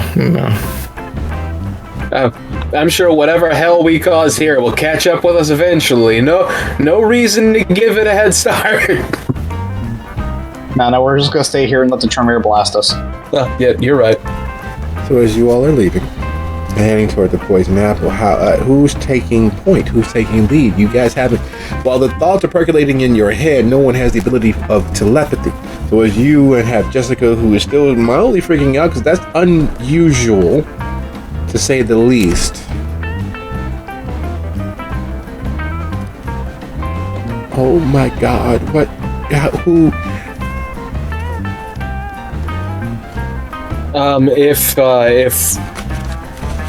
If no one fights me for it, I'll take the spearhead and start zipping out. And yes, I did mention going to the poison apple, Abraham. Just kind of take her by the shoulder, very kind of like you're escorting somebody and you don't have time to explain to them why they're being escorted. Pull/suggest she move along and just be like, whatever it is, it'll get figured out later. Right now, we just need to get you off the street and somewhere where you ain't in trouble. I just need to get some of a sink. Seeing that they're heading that general direction, Salem will suggest that perhaps she can herd them out of view and they can meet up later. Oh. Do we actually see Salem? I thought she was part of the whole, No, you don't see her until she moves away from Prat and Dante. And Dante and Prat. But of course, Magister Buckland, we look forward to finding out who is next on the chopping block once we get word from Morgaine or Prince Guibault themselves. For now, consider this a matter to be resolved later.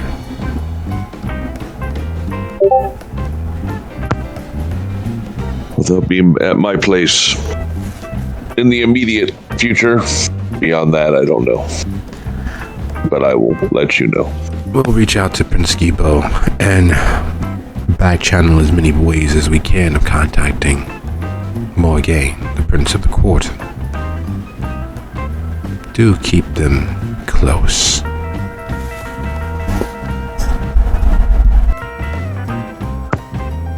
She will snap her coat dramatically as she moves towards them. As everyone was following Evergreen, because no one was dissented and everyone was moving with Evergreen and Jessica,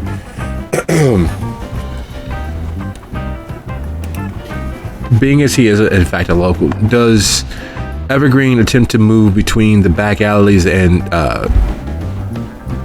cutoffs between the lamplighter towards the poison apple, or does he take Saint Philippe down to Chartres, or does he head southwest across Bourbon to make that left-hand turn on Domain. How does he choose to get or head in the direction of the poison apple? So, as silly as this may very well seem, I believe that going into the alleys may be a detriment to us right now if there are hunters about, because being out of the public eye is a great way to get ambushed where the public can't see what's going on. Rather than that, I'll just kind of try and take the quickest route on the main streets. So down Bourbon, I believe, is the quickest way to go about this, and then take that turn. So Bourbon to Domain, which means that as you all are turning the corner, Salem appears out of the middle of nowhere. She apparates behind you, her coat drifting and floating on the wind as if there's a Hollywood cinematographer taking this moment and making it a pinnacle aspect of this scene. Jesus fucking Christ. Where the hell you been? What's with your little pop-up act here? You can explain it when we get behind doors. Fuck it, let's go. She will raise an eyebrow that all but says, I don't answer to you. And she will hurriedly lead them, probably a back way. She knows, this is her neighborhood. She lives here, so. As Evergreen reacts to Salem that way, there is a light bit of laughter on the wind as Mal drops unseen passage in the midst of the group. There is a definitely like a moment where his eyes flick over in that direction with a kind of not so friendly intent behind them before he notices who it is and calms down. Not anything verbal this time, but definitely a reaction.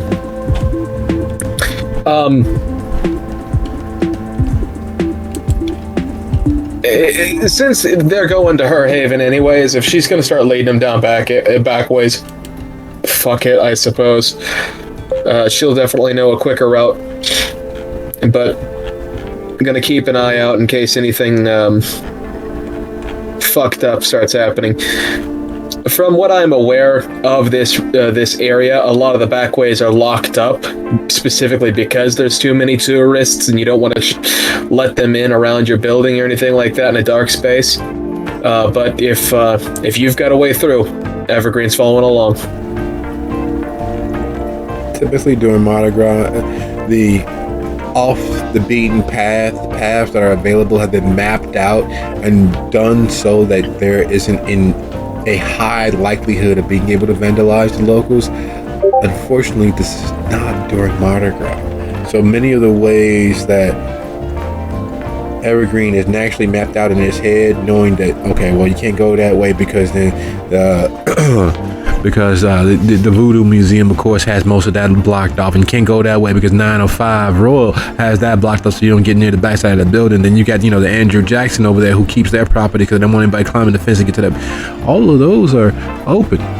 The city was not preparing, nor the quarter was preparing for this number of people to be present. It is, even with all of the heads up that the local constabulary and the local politicians have from the airports and the train stations for the influx of people and persons, they are unprepared for this number of people to be frolicking and moving through the city. They are unprepared for this number of people to be flooding their streets. This is very much not like New Orleans, because who makes their bread and butter off of the ebbs and flows of tourists.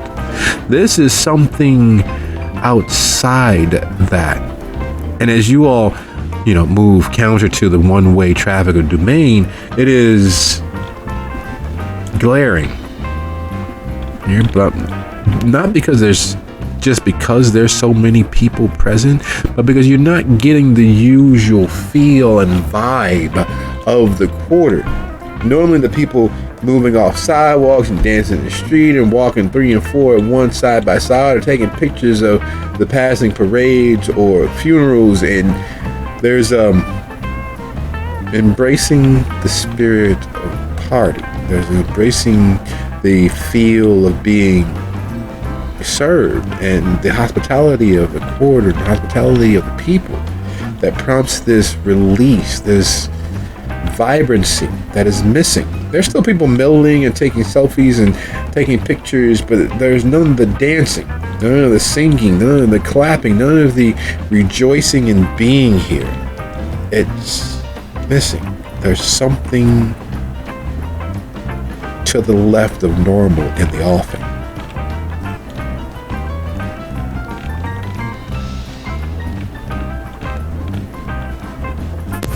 Just kind of as we're going, then I'll say to Sam, since she's taking the lead here, just, hey, you sure you want to go in there? Those areas shouldn't be opened up like this. I think I know my own backyard. Do what you gotta do then. Now, on the travail from the lamplighter to the apple, is there anything else that you all are doing?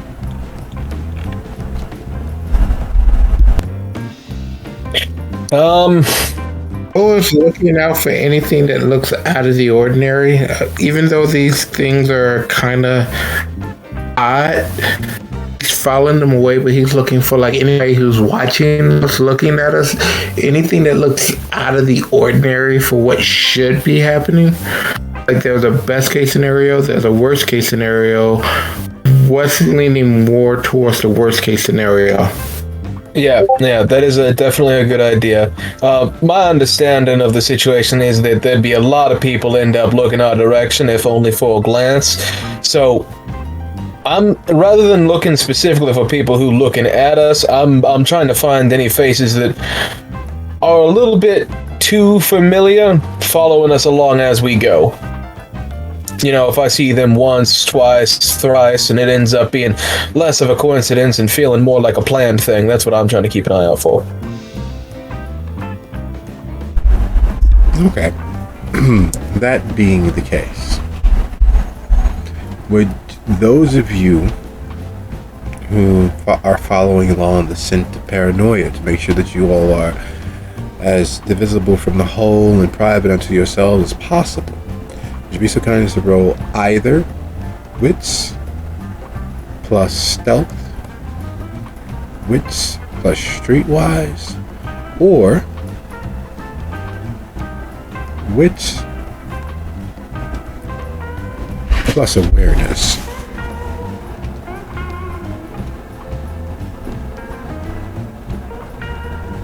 Oh man, Standard DC.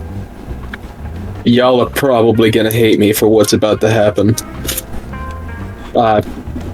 My condolences. Would my specialty in con men help me out with this role?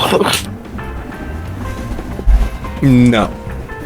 They're not attempting to obtain something from you all. Fuck. Foo. Oh. I thought that was gonna go way worse. Oh, what are we rolling? Wits plus streetwise, wits plus awareness, or wits plus, what was the stealth? There we go. Standard DC, so DC 3.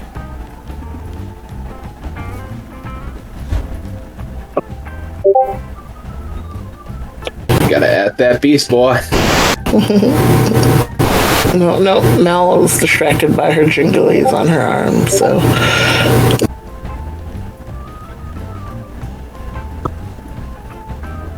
To be perfectly frank with y'all, I thought I was gonna end up fucking bestialing one way or the other. I'm not gonna lie. Okay. So, based on the rolls, we'll start with those who have achieved 2 successes. And the city, the quarter, the people, there's an ebb and flow to these things. There's a certain understanding as to the way that things work. This entire night has not been the way that things have worked, and you guys are a little on edge because of that. And while you are positive, 100% sure that you are not being followed. A very depressing thought occurs. Why would they have to follow? We live in a new age. There's no longer the need for a multiplicity of cars to trail along and tag out, or, you know, to dip off into a gangway anymore. People don't do that. They simply text. They simply take selfies with you in the background of their pictures. They simply mark which way you're heading, and the person further along that line text as you pass. It's an odd thing to have eating away at your subconscious. It's an odd thing to be mixed in with the normal intrusive thoughts that says, you know what, stick your hand in that fire. You know what, go ahead and make that leap. It's an odd thing to be mixed in with those intrusive thoughts, but you can't shake it, because even with the time of year, even with the chill behind all of the moisture in the air, the understanding that you could hide a shotgun down someone's pants if they're wearing a baggy enough shirt and pants, there's a number of people catching the quarter, even more so than the city, flat-footed. Everybody knows somebody who deals with the trains, the bus, or the airplane, so that you are aware and notice when there's something big moving into the city. The city comes alive. Its lifeblood is tourism. This number of people and the quarter specifically didn't take steps to block off, to protect, to ensure there was enough police presence, is enough to have the hair standing up on your forearms, to have the nape of your neck tingling as if someone's playing a xylophone up and down your spine. Normal, this is not. And those of you with 3 successes, all of that, plus the clear fact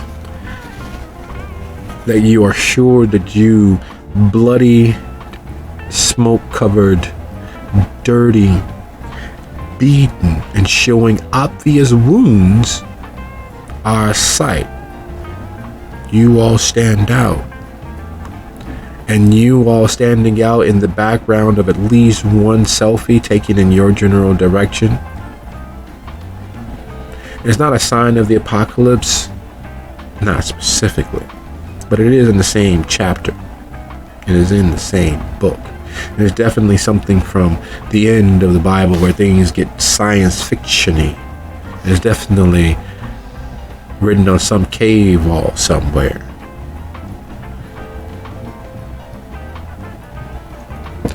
And as many police as you saw at the lamplighters, you all made your way away. The sounds of sirens are coming from the east, out near the Carrollton area. You guys are remarkably light on the state police who operate in the area as well. The sheriffs who operate in the area as well. If the local police are involved in something specific, the sheriffs and the state police fill in that backfill. They squeeze in amongst the gaps to make sure that the tourists in the area are always safe. Yet you are roughly 10 to 20 cars light. You don't see the normal foot patrols or the mounted patrols. You don't see the normal extras.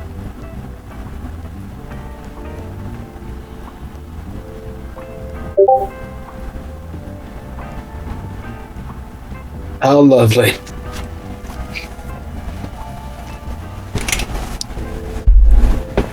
So that means they gotta be somewhere nearby at the very least.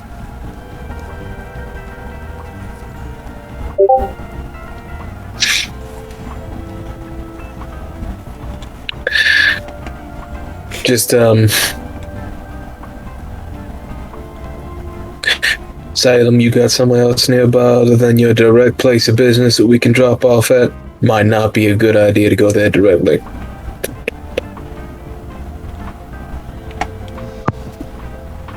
Not offhand. Everywhere is public.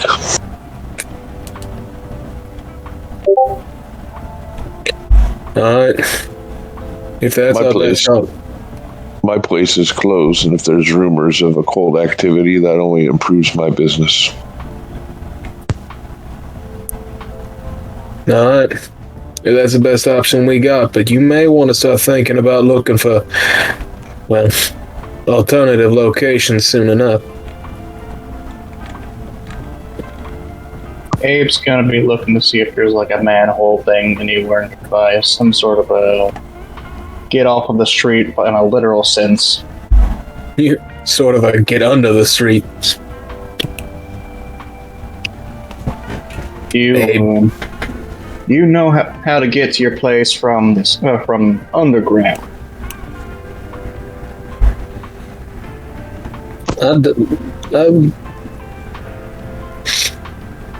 I wouldn't trust that my sense of direction is that good. I really don't go walking around underground. In fact, there's probably not a whole lot of underground to walk. Sea levels and all. Exactly. New Orleans ain't really known for sewers like that. Why do you think they buried the dead above the ground? You guys are directly in front of Voodoo Authentica, which is roughly, midway of the block between Royale and Chartres. Across Chartres on the northeast side of the street, past Harry's Corner, the pharmacy that's there, is the Poison Apple. Across from Poison Apple is the Crew d'Art, is where they make the mini robes for Mardi Gras.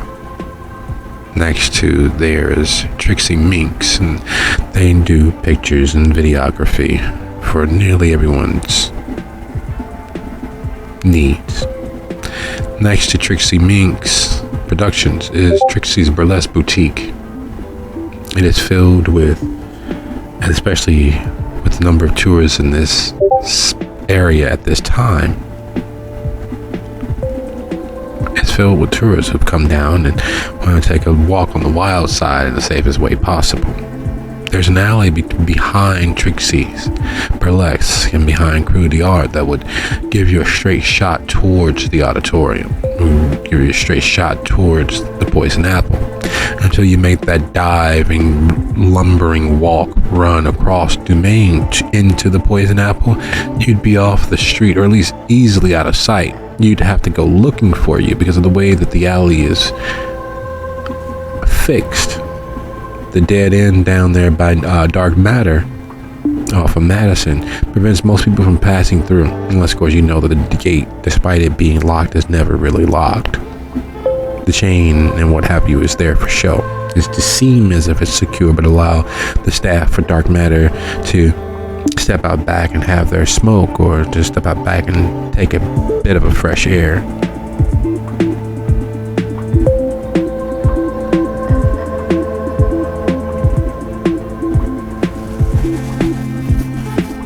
Alright, so I assume that we're taking that path then.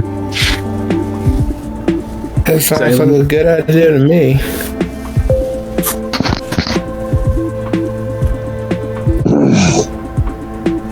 Hey Mal, if you've got a bit more in your tank, that moment there where we're hard to see to anybody might be a good point for you to drop back in and not be unspotable.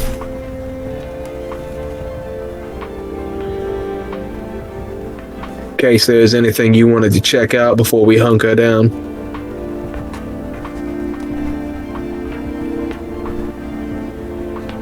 Other than that, I'm all for getting off the street as soon as possible.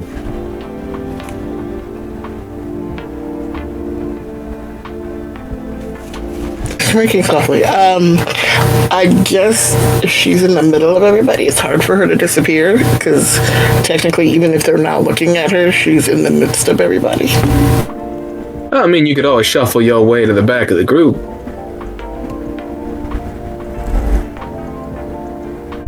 I mean, we're not exactly like Delta formation around you right now. Would that make it easier if she kind of fell back to the back and just kind of used the cover of the rest of the group to disappear? Yes. You'd have to generally make sure that you're not in anyone's sight line. And you can actually, in fact, just demand that everyone turns around. I can't do it when you're looking.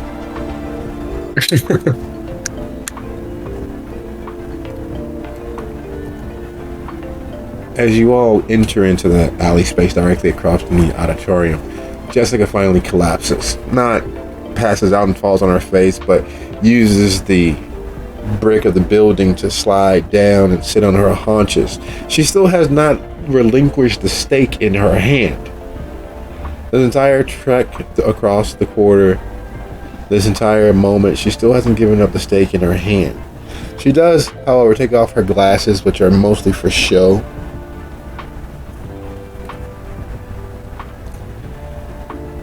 You doing fine? We're almost home free. Ain't no point sitting down yet. There's nothing free. You don't get it. All right, explain it to me then. You realize how we nearly tore ourselves apart 2 years ago with Calabalarshi, when the prince of the quarter decided to go on his sabbatical to leave us high and dry, and how it took Morgaine stepping forward, even though she did not want to, she did not wish to, she did not enjoy it, no matter how well she was at it.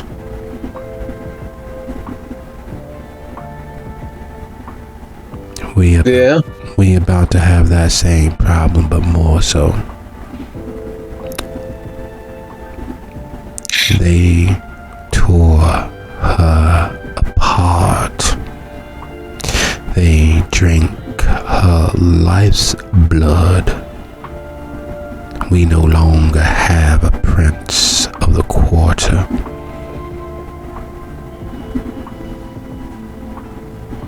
Fuck. I have to ask, what happened in that room? Well, from the sounds of it, Morgaine got, put down. How about if we talk about this when we're inside, not on the street? Yeah, it was my thoughts exactly, but if you can't walk, I'll carry you there. No, I can walk. Let's get off the street. I need to make some calls. Do you have a landline? I do have a landline.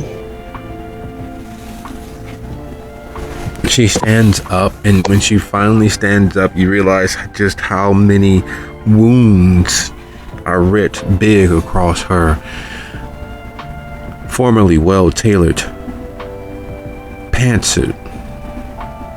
The vitae clinging to her is hers, as well as many others, mingled and mixed. And it would be hard to see her as anything but the survivor of a situation that no kindred alone should ever be in. And while all of that's happening, you are deciding on to make the dash across to the auditorium.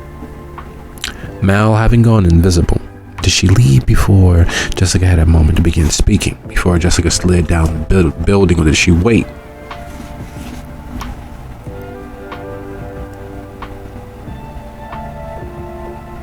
I mean, she wouldn't leave the group. She definitely would want to stick close, so I guess she would hear that more than likely. Okay, so she didn't scout ahead to see who was watching anyone inside the auditorium.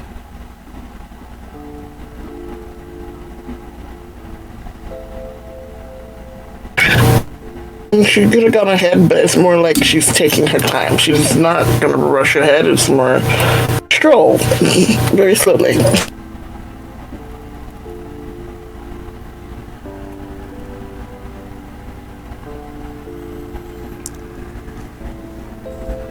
having an associated business of catering to the tourists and the rubes and milking them for everything you can, there's a certain ebb and flow to things. And being slowly to move across the street means that there's not enough time for you to warn anybody or tell anyone what you witness inside, which is a strange ebb and flow. There's people buying hex curses. Most locals know that you shouldn't ever buy an actual hex curse, but the tourists eat the stuff up, and it's relatively safe considering that most tourists don't actually put it to any real use. It's more of a cherished memento of their trip down. They got a chance to see some real magic and what have you. And most of you who work in the field of oddities and such never actually do any real magic where the tourists can get their hands on. Even still, belief is a motherfucker. The fact that they have all but cleared out that shelf of curses and roots, even incidentally, it being effective is never a good thing. You see the old lady pull her hat down so you can't really see her face. You see the man that's with her loading them all up into the same aluminum lined brown paper bag. And you see the staff all but giddy. The fact that they're making money hand over fucking fist.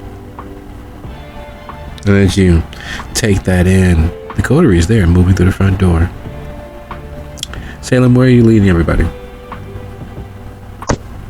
I will lead them to the parlor where there are places to sit. Oh, hey, boss lady, look, miss. And he points to the people who are moving past you guys out the door. There's 4 of them, led by a squat, rounded brick of a woman. The larger man is carrying a huge bag, and you look towards your shelves, and all of your quote-unquote curses and roots are gone.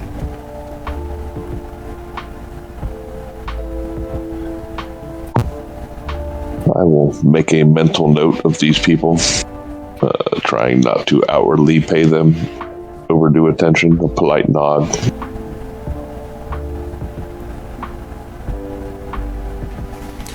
Does anyone hold the door open for Mallory? Of course. I mean, I'm the one that suggested she go bye-bye, so might as well.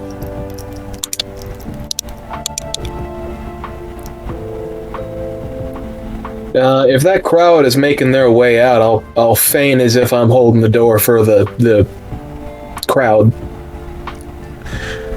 As she passes, she looks you shoe to head and back. Oh my, don't you look a sight. Yeah, Mom always told me I needed to be a bit cleaner whenever I came back in from play. Guess that never really stuck.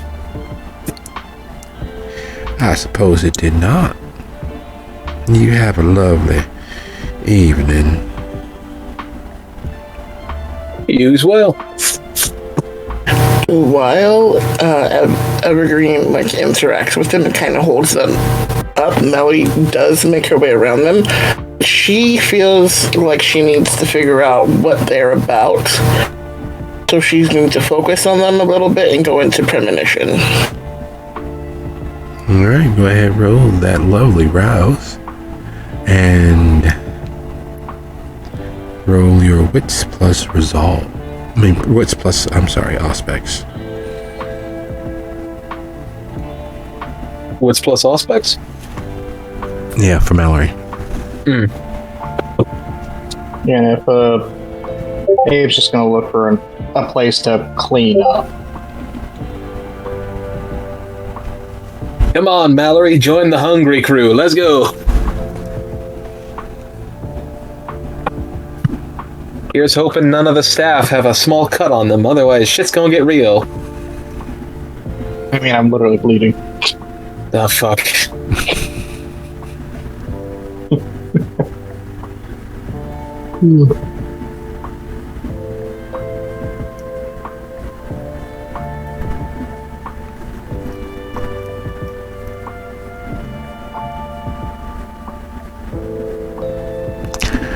biting the inside of her cheek, willing the beast to leap forward and stare out into the multiversal space of all of the hundreds of thousands of infinite possibilities.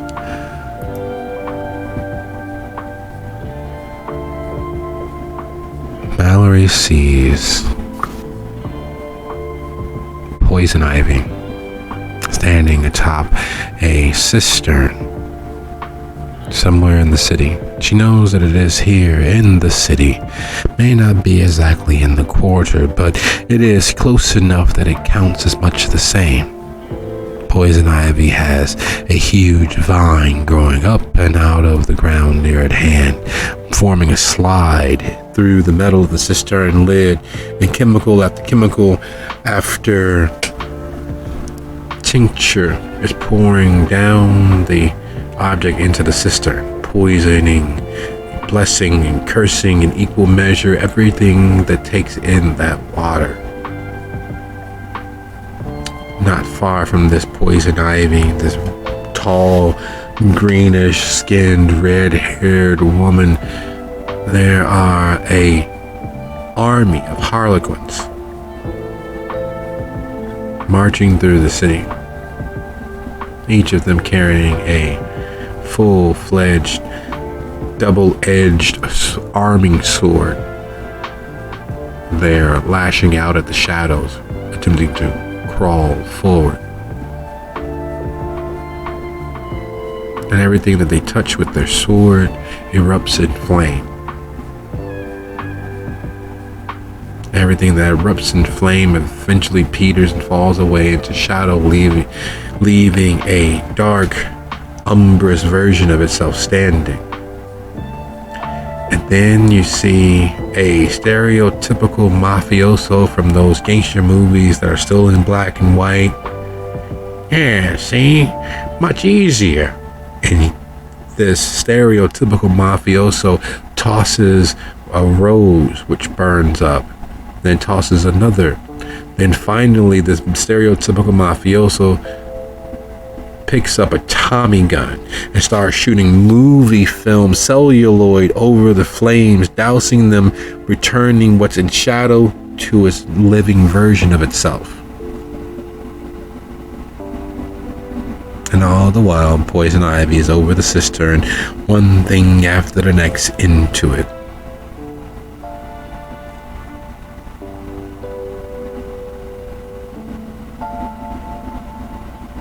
And while that's happening for Mallory, unable to see Mallory, unable to know what's going on with them. You don't see the grand mal seizure that rockets over them. You don't see their eyes roll into the back of their head. You don't see any of those things. In fact, it's a little odd of you to still stand in their doorway for all of these moments passing by. But you can't be sure that they made it in. They didn't say anything. They didn't whisper anything in your ear. But you know that, well, your mama didn't raise no slouch. Your mama raised a gentleman. That's just the way things were done. And Abe heading off to scrub-free Salem. Describe your public spaces or your private spaces of the Apple. It is an occult shop in the front, full of all kinds of new age books, crystals, all those sort of trappings. But as you move farther in, it becomes sort of a display of all sorts of macabre things, weird things, and jars of formaldehyde, old bone saws, books on serial killers, and maybe some memorabilia from those sort of things. It just becomes creepier the farther in you go. The parlor itself would have like some antique Victorian like settees and a couch, very velvet lined, very posh and goth.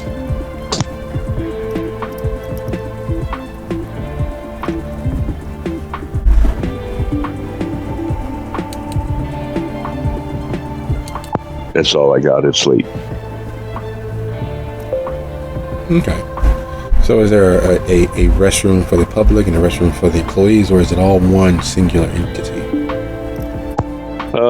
I would assume that they differentiate. You don't want the public using the Give the employees a private space there.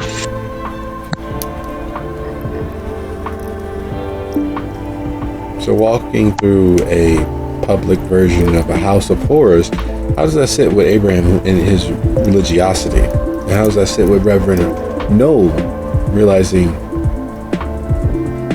that unlike most scam shops, this very well may be the real deal. This very well may be implements once used to divest the mortals of their existence. This very well may be actual, especially knowing that Salem is in fact one of the members of the dead, one of the members of the damned. I would say it likely doesn't faze her too terribly much, just because of her background and her mentor. She has probably seen similar, if not worse. And Bo?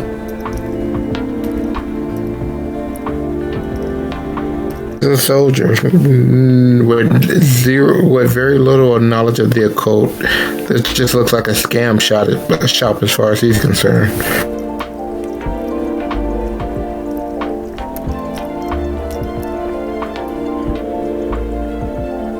And Abe? You go ahead first, Mal. Mel kind of tumbles out of the vision, literally, like tripping and falling to her knees on the floor. Link's looking around at everybody else and kind of stands straightening up, looking around for Salem. Spotting her, she kind of like closes in quick, leaning over, looking at her.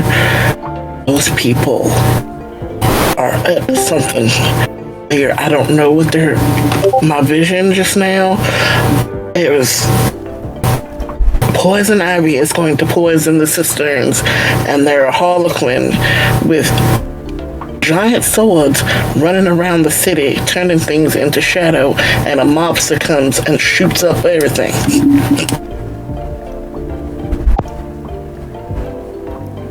Okay, that's a lot to unpack right now. Some of it kind of makes sense to me, but maybe not.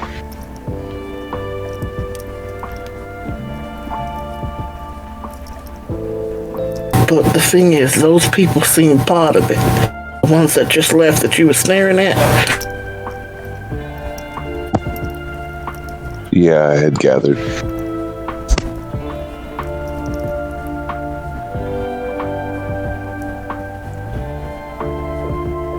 Now just keep.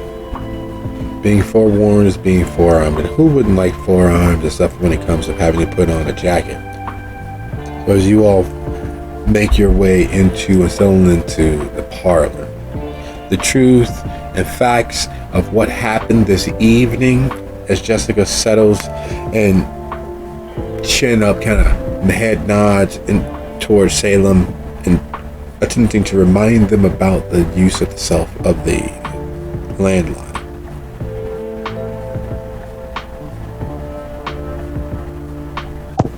Of course, and she will take her to a wall phone behind the counter.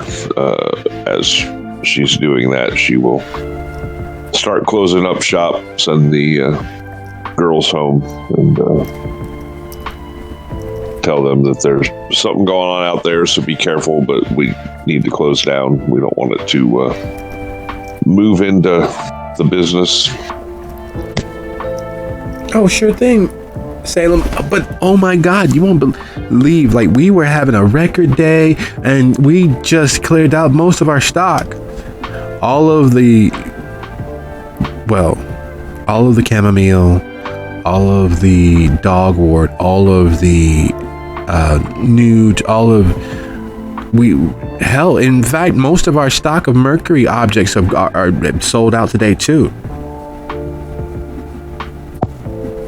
Well, that's not an entirely bad thing. As long Hearing Mercury, Mel's eyes go wide, and she looks at Salem again. Poison. Mercury is poison. Yes. Yeah, but not in small enough quantities like that. It's not like anybody would be stupid enough to put this in anything near anything with food. It's not like the copper mugs for the Moscow mules. Anyway, nice meeting you folks. Have fun. And I'll ask you what happened later, Salem. And they make their way out. Suppose since I'm still close to the door, I'll let him out.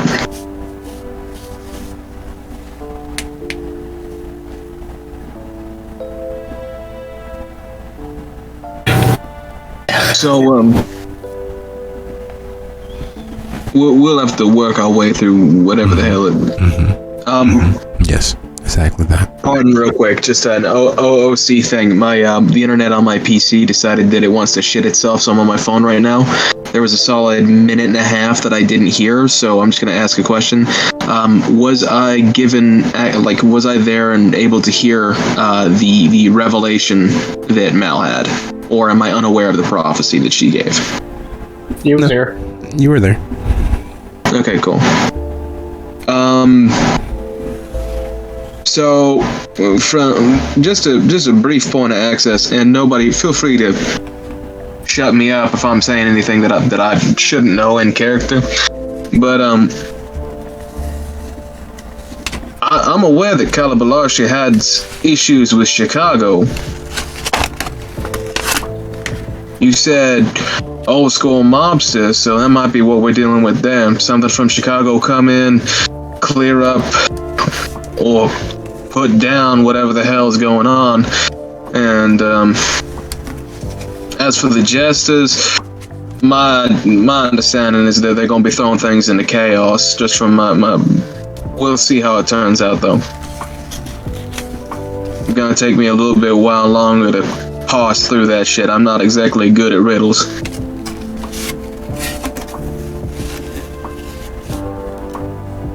But it's definitely something to bring up to high powers once we get a hold of them. I don't think we're actually aware of her vision other than what little bit she shared with me about poison ivy and mercury and shit. Yeah. Oh, Yeah, gotcha. She said poison ivy, the harlequins with the giant swords, running around everywhere. She also mentioned the mobster shooting up things. So I am accurate in my statements here then. Yeah, what's up? A little leap of logic, but it's not too far beyond the pale. And as you are connecting dots and tossing out a hypothesis as to what may happen or may be in the offing, Jessica finally ends her call. Okay. Do you have a safe place near here? My place is well and truly not near here, so unless one of y'all lives in town. I'd rather not have all of us in one place. In this building are the entirety of every kindred that survived and knew what was to happen, what was supposed to happen. In this building, all in one place, is everyone who witnessed how bad things got. And don't think me paranoid, but it is highly unlikely, even with all of them, that they would have been able to successfully end Morgaine by herself. Yet I couldn't stop them, and Morgaine couldn't stop them. It was as if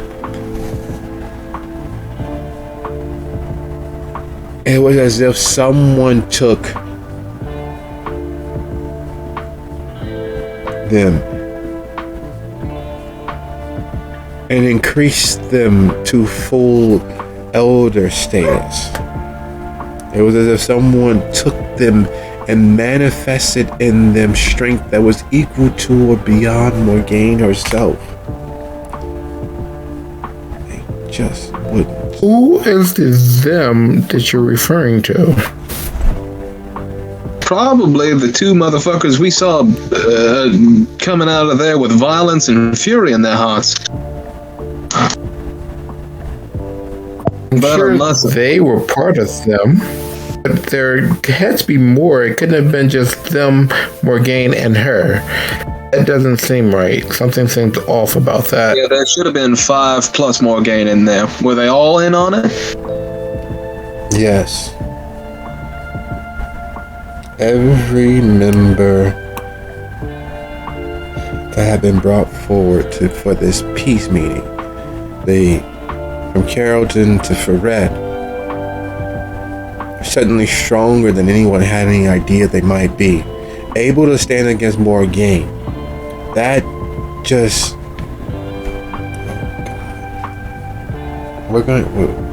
We are...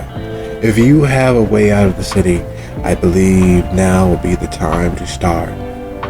Because if this is what had been aligned against Morgaine, and you remember how we nearly tore ourselves apart when Calabalashi first left us.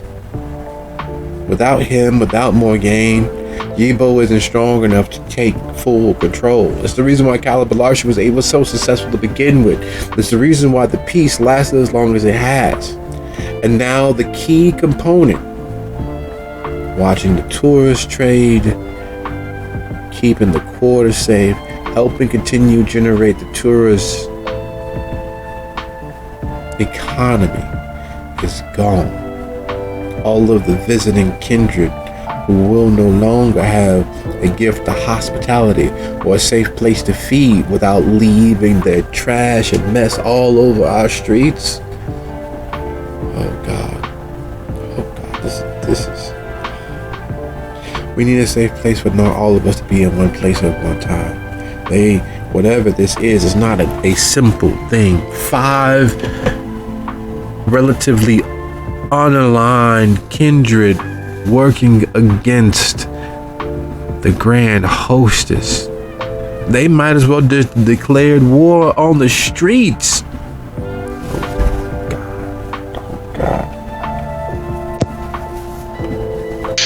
Yeah. The plot is thicker than that. Who is it you just got off the phone with? Just now? Yeah. There's a resource for those of us who are part and parcel to the full width and breadth of the clan of the Rose. I reached out to Father Iago down off. Understood. He will arrange for me to get free of this before all hell completely breaks loose. He will help my transport out of the city and away from this, because there's no way that I am going to stand before Prince Gibo and say that I failed not only in helping protect Morgaine, but we lost the lamplighter. Do you know what that means? Yeah, I've got a good idea of it.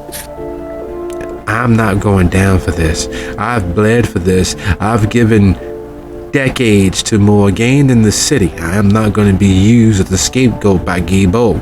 I suggest you all find your own ways as well. It is not a good time ahead for us. How long you got until your ride gets here then? Unfortunately, I need to survive the night. Luckily, there's so few hours left ahead of us. Understood. Well, it's not luxurious or terribly glamorous. There is my mortuary. If you don't mind cold storage. I do not. I believe that we should divest ourselves of each other's company and find places to lay low. And while you all find your own ways out of the city, while you find a way to make sure that you all are safe. Well, I mean, Taylor, based on my streetwise, is there any type of drug or other sort of enhancement that could align with what she's saying? Yeah, several. They're all derivatives or actually ash. But ash makes you feel like $100 million. It increases your strength. It is effectively a super drug. It's one of the few drugs that Kendrick can take directly. You don't need to feed it to your victims of choice.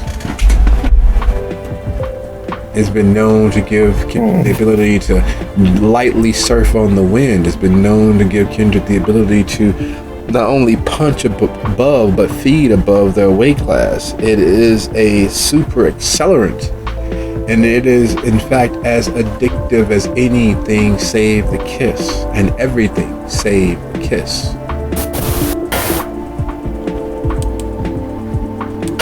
Okay. Within the coterie, who would have a good chance of being able to test the blood to see if there was any ash derivatives? Because she's covered in blood that's not necessarily hers. If only we had a Tremere. If only you mentioned that out loud and found out who was who. What someone could do. Internal thoughts are great, but without the impetus of it being said aloud, no one knows what you're thinking or can offer their assistance. Okay. I had a question. Does anybody know how to test blood? only way I know how is taking a sip of it, and I don't want to be doing that around y'all right now. No, I'm thinking they might have taken some ash. I supercharged, went at more gain, and everything went left. I don't know much about ash. I don't know if it's capable of doing that, but may very well be a lead there. Salem just stares at him with a sort of slow blink sort of thing going on.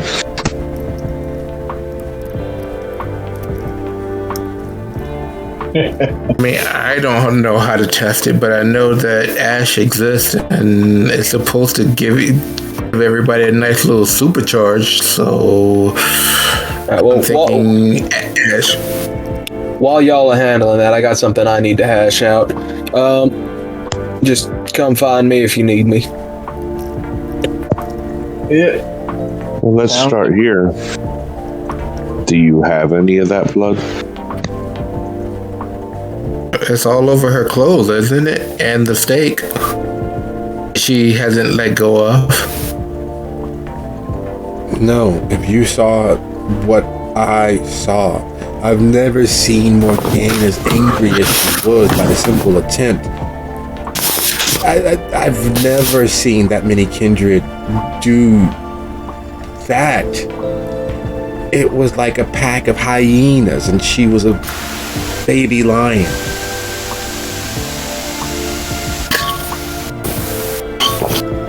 You don't get it. You're not human enough to get it. You just, oh God. Salem will, as she's speaking, Salem will walk over and flake some of the blood off of her shirt or whatever with a fingernail and tap it to her tongue. She flinches and nearly jumps out of her skin. It's only now that she realized that it was nothing to flinch from, there's nothing to prepare herself for, but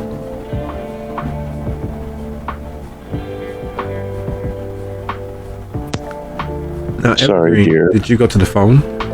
The landline? If that is my point of access, yes, I do.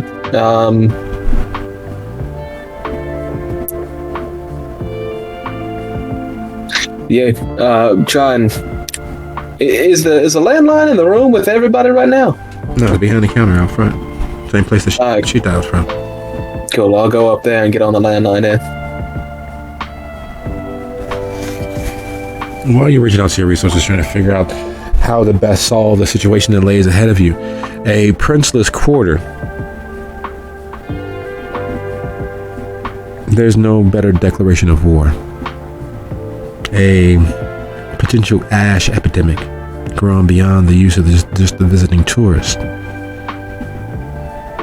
The vision of some eco-terrorist poisoning some supply, some life's blood viable source of life. An army of clowns marching behind, swords in hand, poisoning, and mafiosos. It's a mess, to say the least. The coterie as a whole has witnessed things tonight that they should not have. Moving too fast, moving too slow, peeking behind the curtain. And having set down roots, the idea of flight, tempting though it might be, travel on the road is unsafe for any kindred, any civilized kindred, and worse so for those feral kindred. It's not quite shitting where you eat if you move from town to town consistently, but it's close enough that will require and demand you do move from town to town. The city is on fire. The lamplighter is on fire. The possibilities of what happens next are myriad, and right now, in the moment, they all seem bad. And then there's the fact that you each and every one are the surviving witnesses. Not that there was much to see, or was there? Of everything that happened this evening, everything that could happen in the future with your gifts, and the very real fact that, well, the idea of the masquerade was sundered and torn to shreds. The idea of the safety and hospitality of the quarter was dashed upon the rocks. The question is, what do you all do? What is the next step?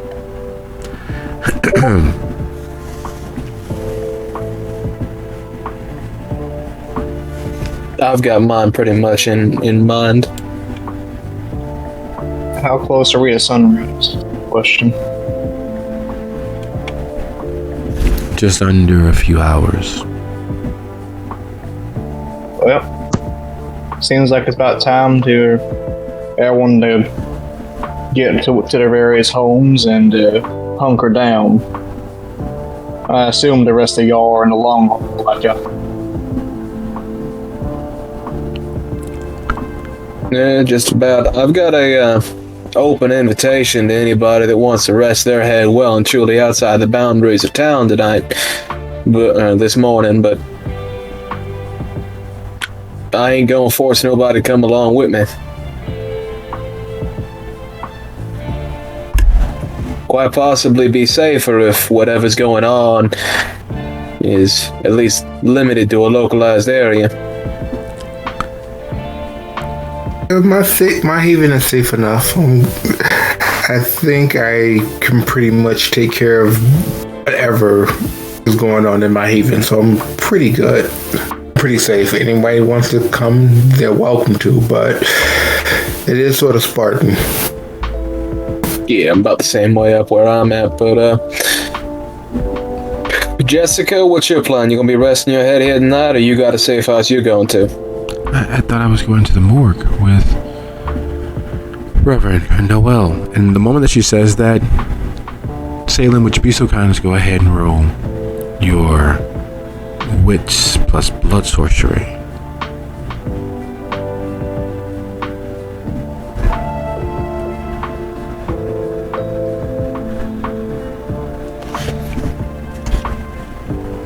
Just sampling the flakes, the after residue, the small bits of this and that from various kindred that were clearly involved with full out combat. And if even a tenth of what Jessica has stated, either Morgaine is completely ashed or was completely ashed before, but most assuredly in the conflagration and building of the flame at the hands of Dante and Prot, there wouldn't be anything left if a kindred had fallen into torpor. And you taste kindred. You taste very, very old kindred. You taste roses. a garden filled with flowers. You taste the Middle East. You taste Israel. You taste Saudi Arabia. You taste age. And you taste the essence of fire. Whatever happened tonight was all heavily orchestrated and multifaceted. What happened in that room was not the only thing of concern, though it may be the most pressing, but even that's debatable. Well, I'm sure that more details will make themselves known to us as time flies by. Situations like these have a habit of festering and growing worse. Whatever is left in there that we don't know about, come back to haunt us the moment we don't expect it. There's quite possibly some ash in that blood. Well, Mal, seems like you were on the money then. On that note, though, unless there's anything else we need to handle, I think it's time to lick wounds and get where we need to get to. Agreed. It's rare that the spirits are wrong. They're confusing, but rather rarely wrong. I think I should stay here this evening, as me trying to get back to my building would be a little strange. Even though I can disappear if I really want to. I got, I'm gonna be heading up to my place, I think. While I do accept... Y'all hear that? Oh, Yep. Go and investigate the noise. Dante and Prat are standing outside the front door, knocking politely. Because I'm apparently the door guy tonight, I'll open the door for them.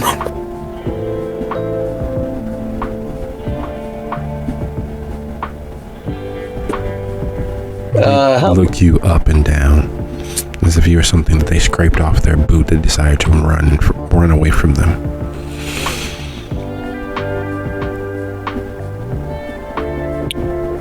How may I help you? Fetch the owner. Fair enough. Frederick Yeah. Long.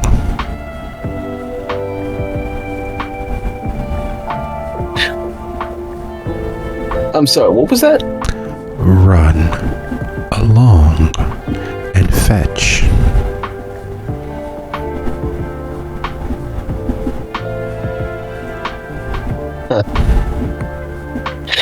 Hey, Salem! She will walk up there. You got some rather interesting individuals here. Magisters, though we don't expect something so ill-trained to understand such things. Magister Buckland. Please come in. Thank you. And then Mrs. Pratt raises her right hand towards Evergreen. Door.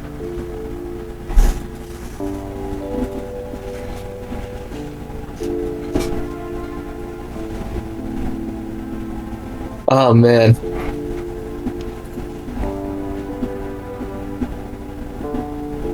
Yeah, I'm just gonna walk away from it.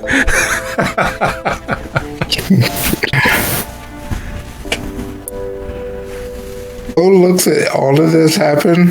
I think it's about time I go and find myself something to do.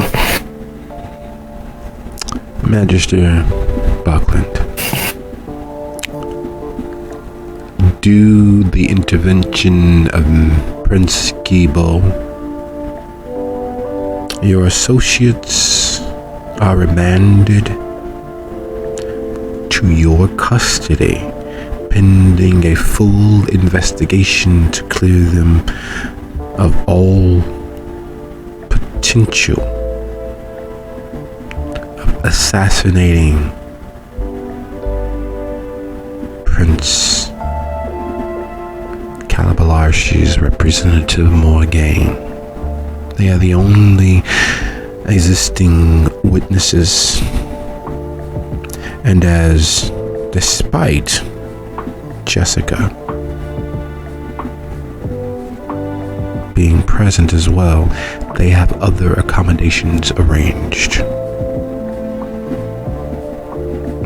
Jessica, please present yourself so that we can escort you where you need to be.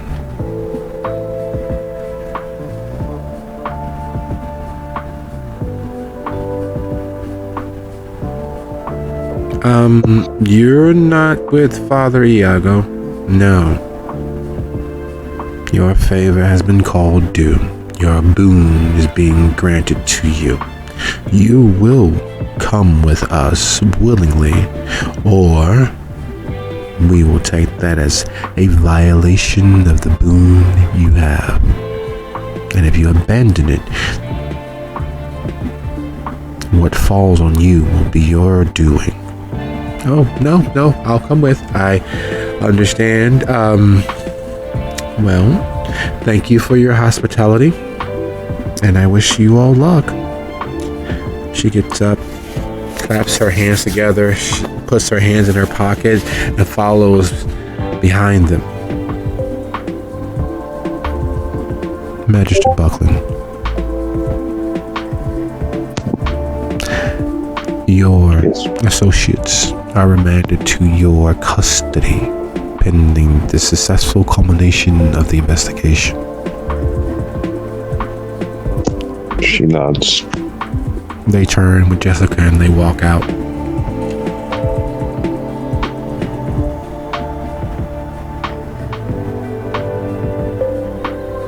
It's only when they leave do I actually close the door.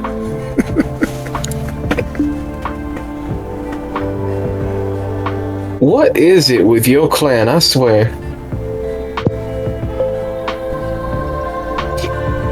Alright, custodian. I suppose we'll be all staying here then, eh? We don't have room for all of us. Does someone have room for all of us? Are we to stay all together or what? I'm not entirely sure. As far as I'm aware, right now, we don't necessarily have a choice in that. Normally, I would say in this case, there is no safety in numbers, but if I am in charge of you, I would prefer that we all stay together. As I said before. How big is Mal's house again? She has just the front room that's her business. The rest of the house is actually a house. Actually have a home if you guys want. A lot of guns around. I think you guys would be surprised. I've got cold storage. I really don't give two shits so long as it's out the way. Speaking of out of the way, who's gonna pick up and dispose of the steak that's there? I'll grab it and tuck it away in my pack. I was going to add it to inventory. Yeah, probably best not to do that. But, yeah, if it's all the same with y'all, like, as I said before, I got a place way out. Ain't nothing that's affecting here should affect us up there. And, while I don't necessarily have individual slots like Miss Cold Storage, I do got a good enough space for everybody spread out.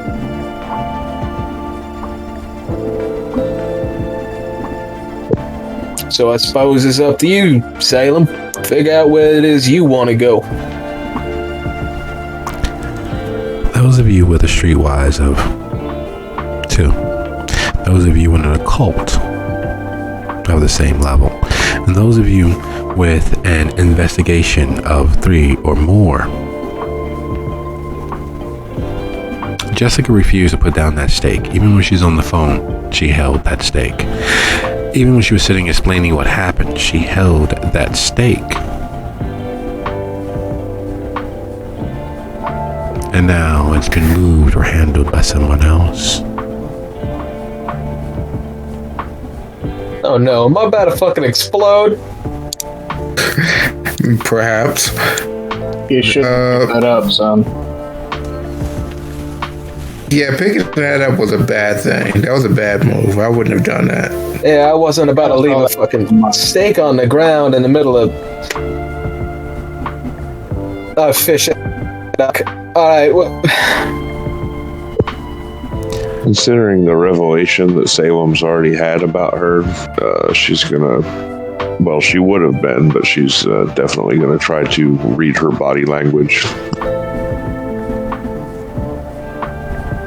So thinking back over the night and how things have aligned themselves, the myriad possibilities of what could be unfolding or what you all are privy to, but the immediate, smart though it is, calling in of favors. There's bad, there's worse, and there's whatever this is. There's a bigger game afoot. There are more details happening behind the scenes, and you all are on the ground floor of a mountain of bullshit.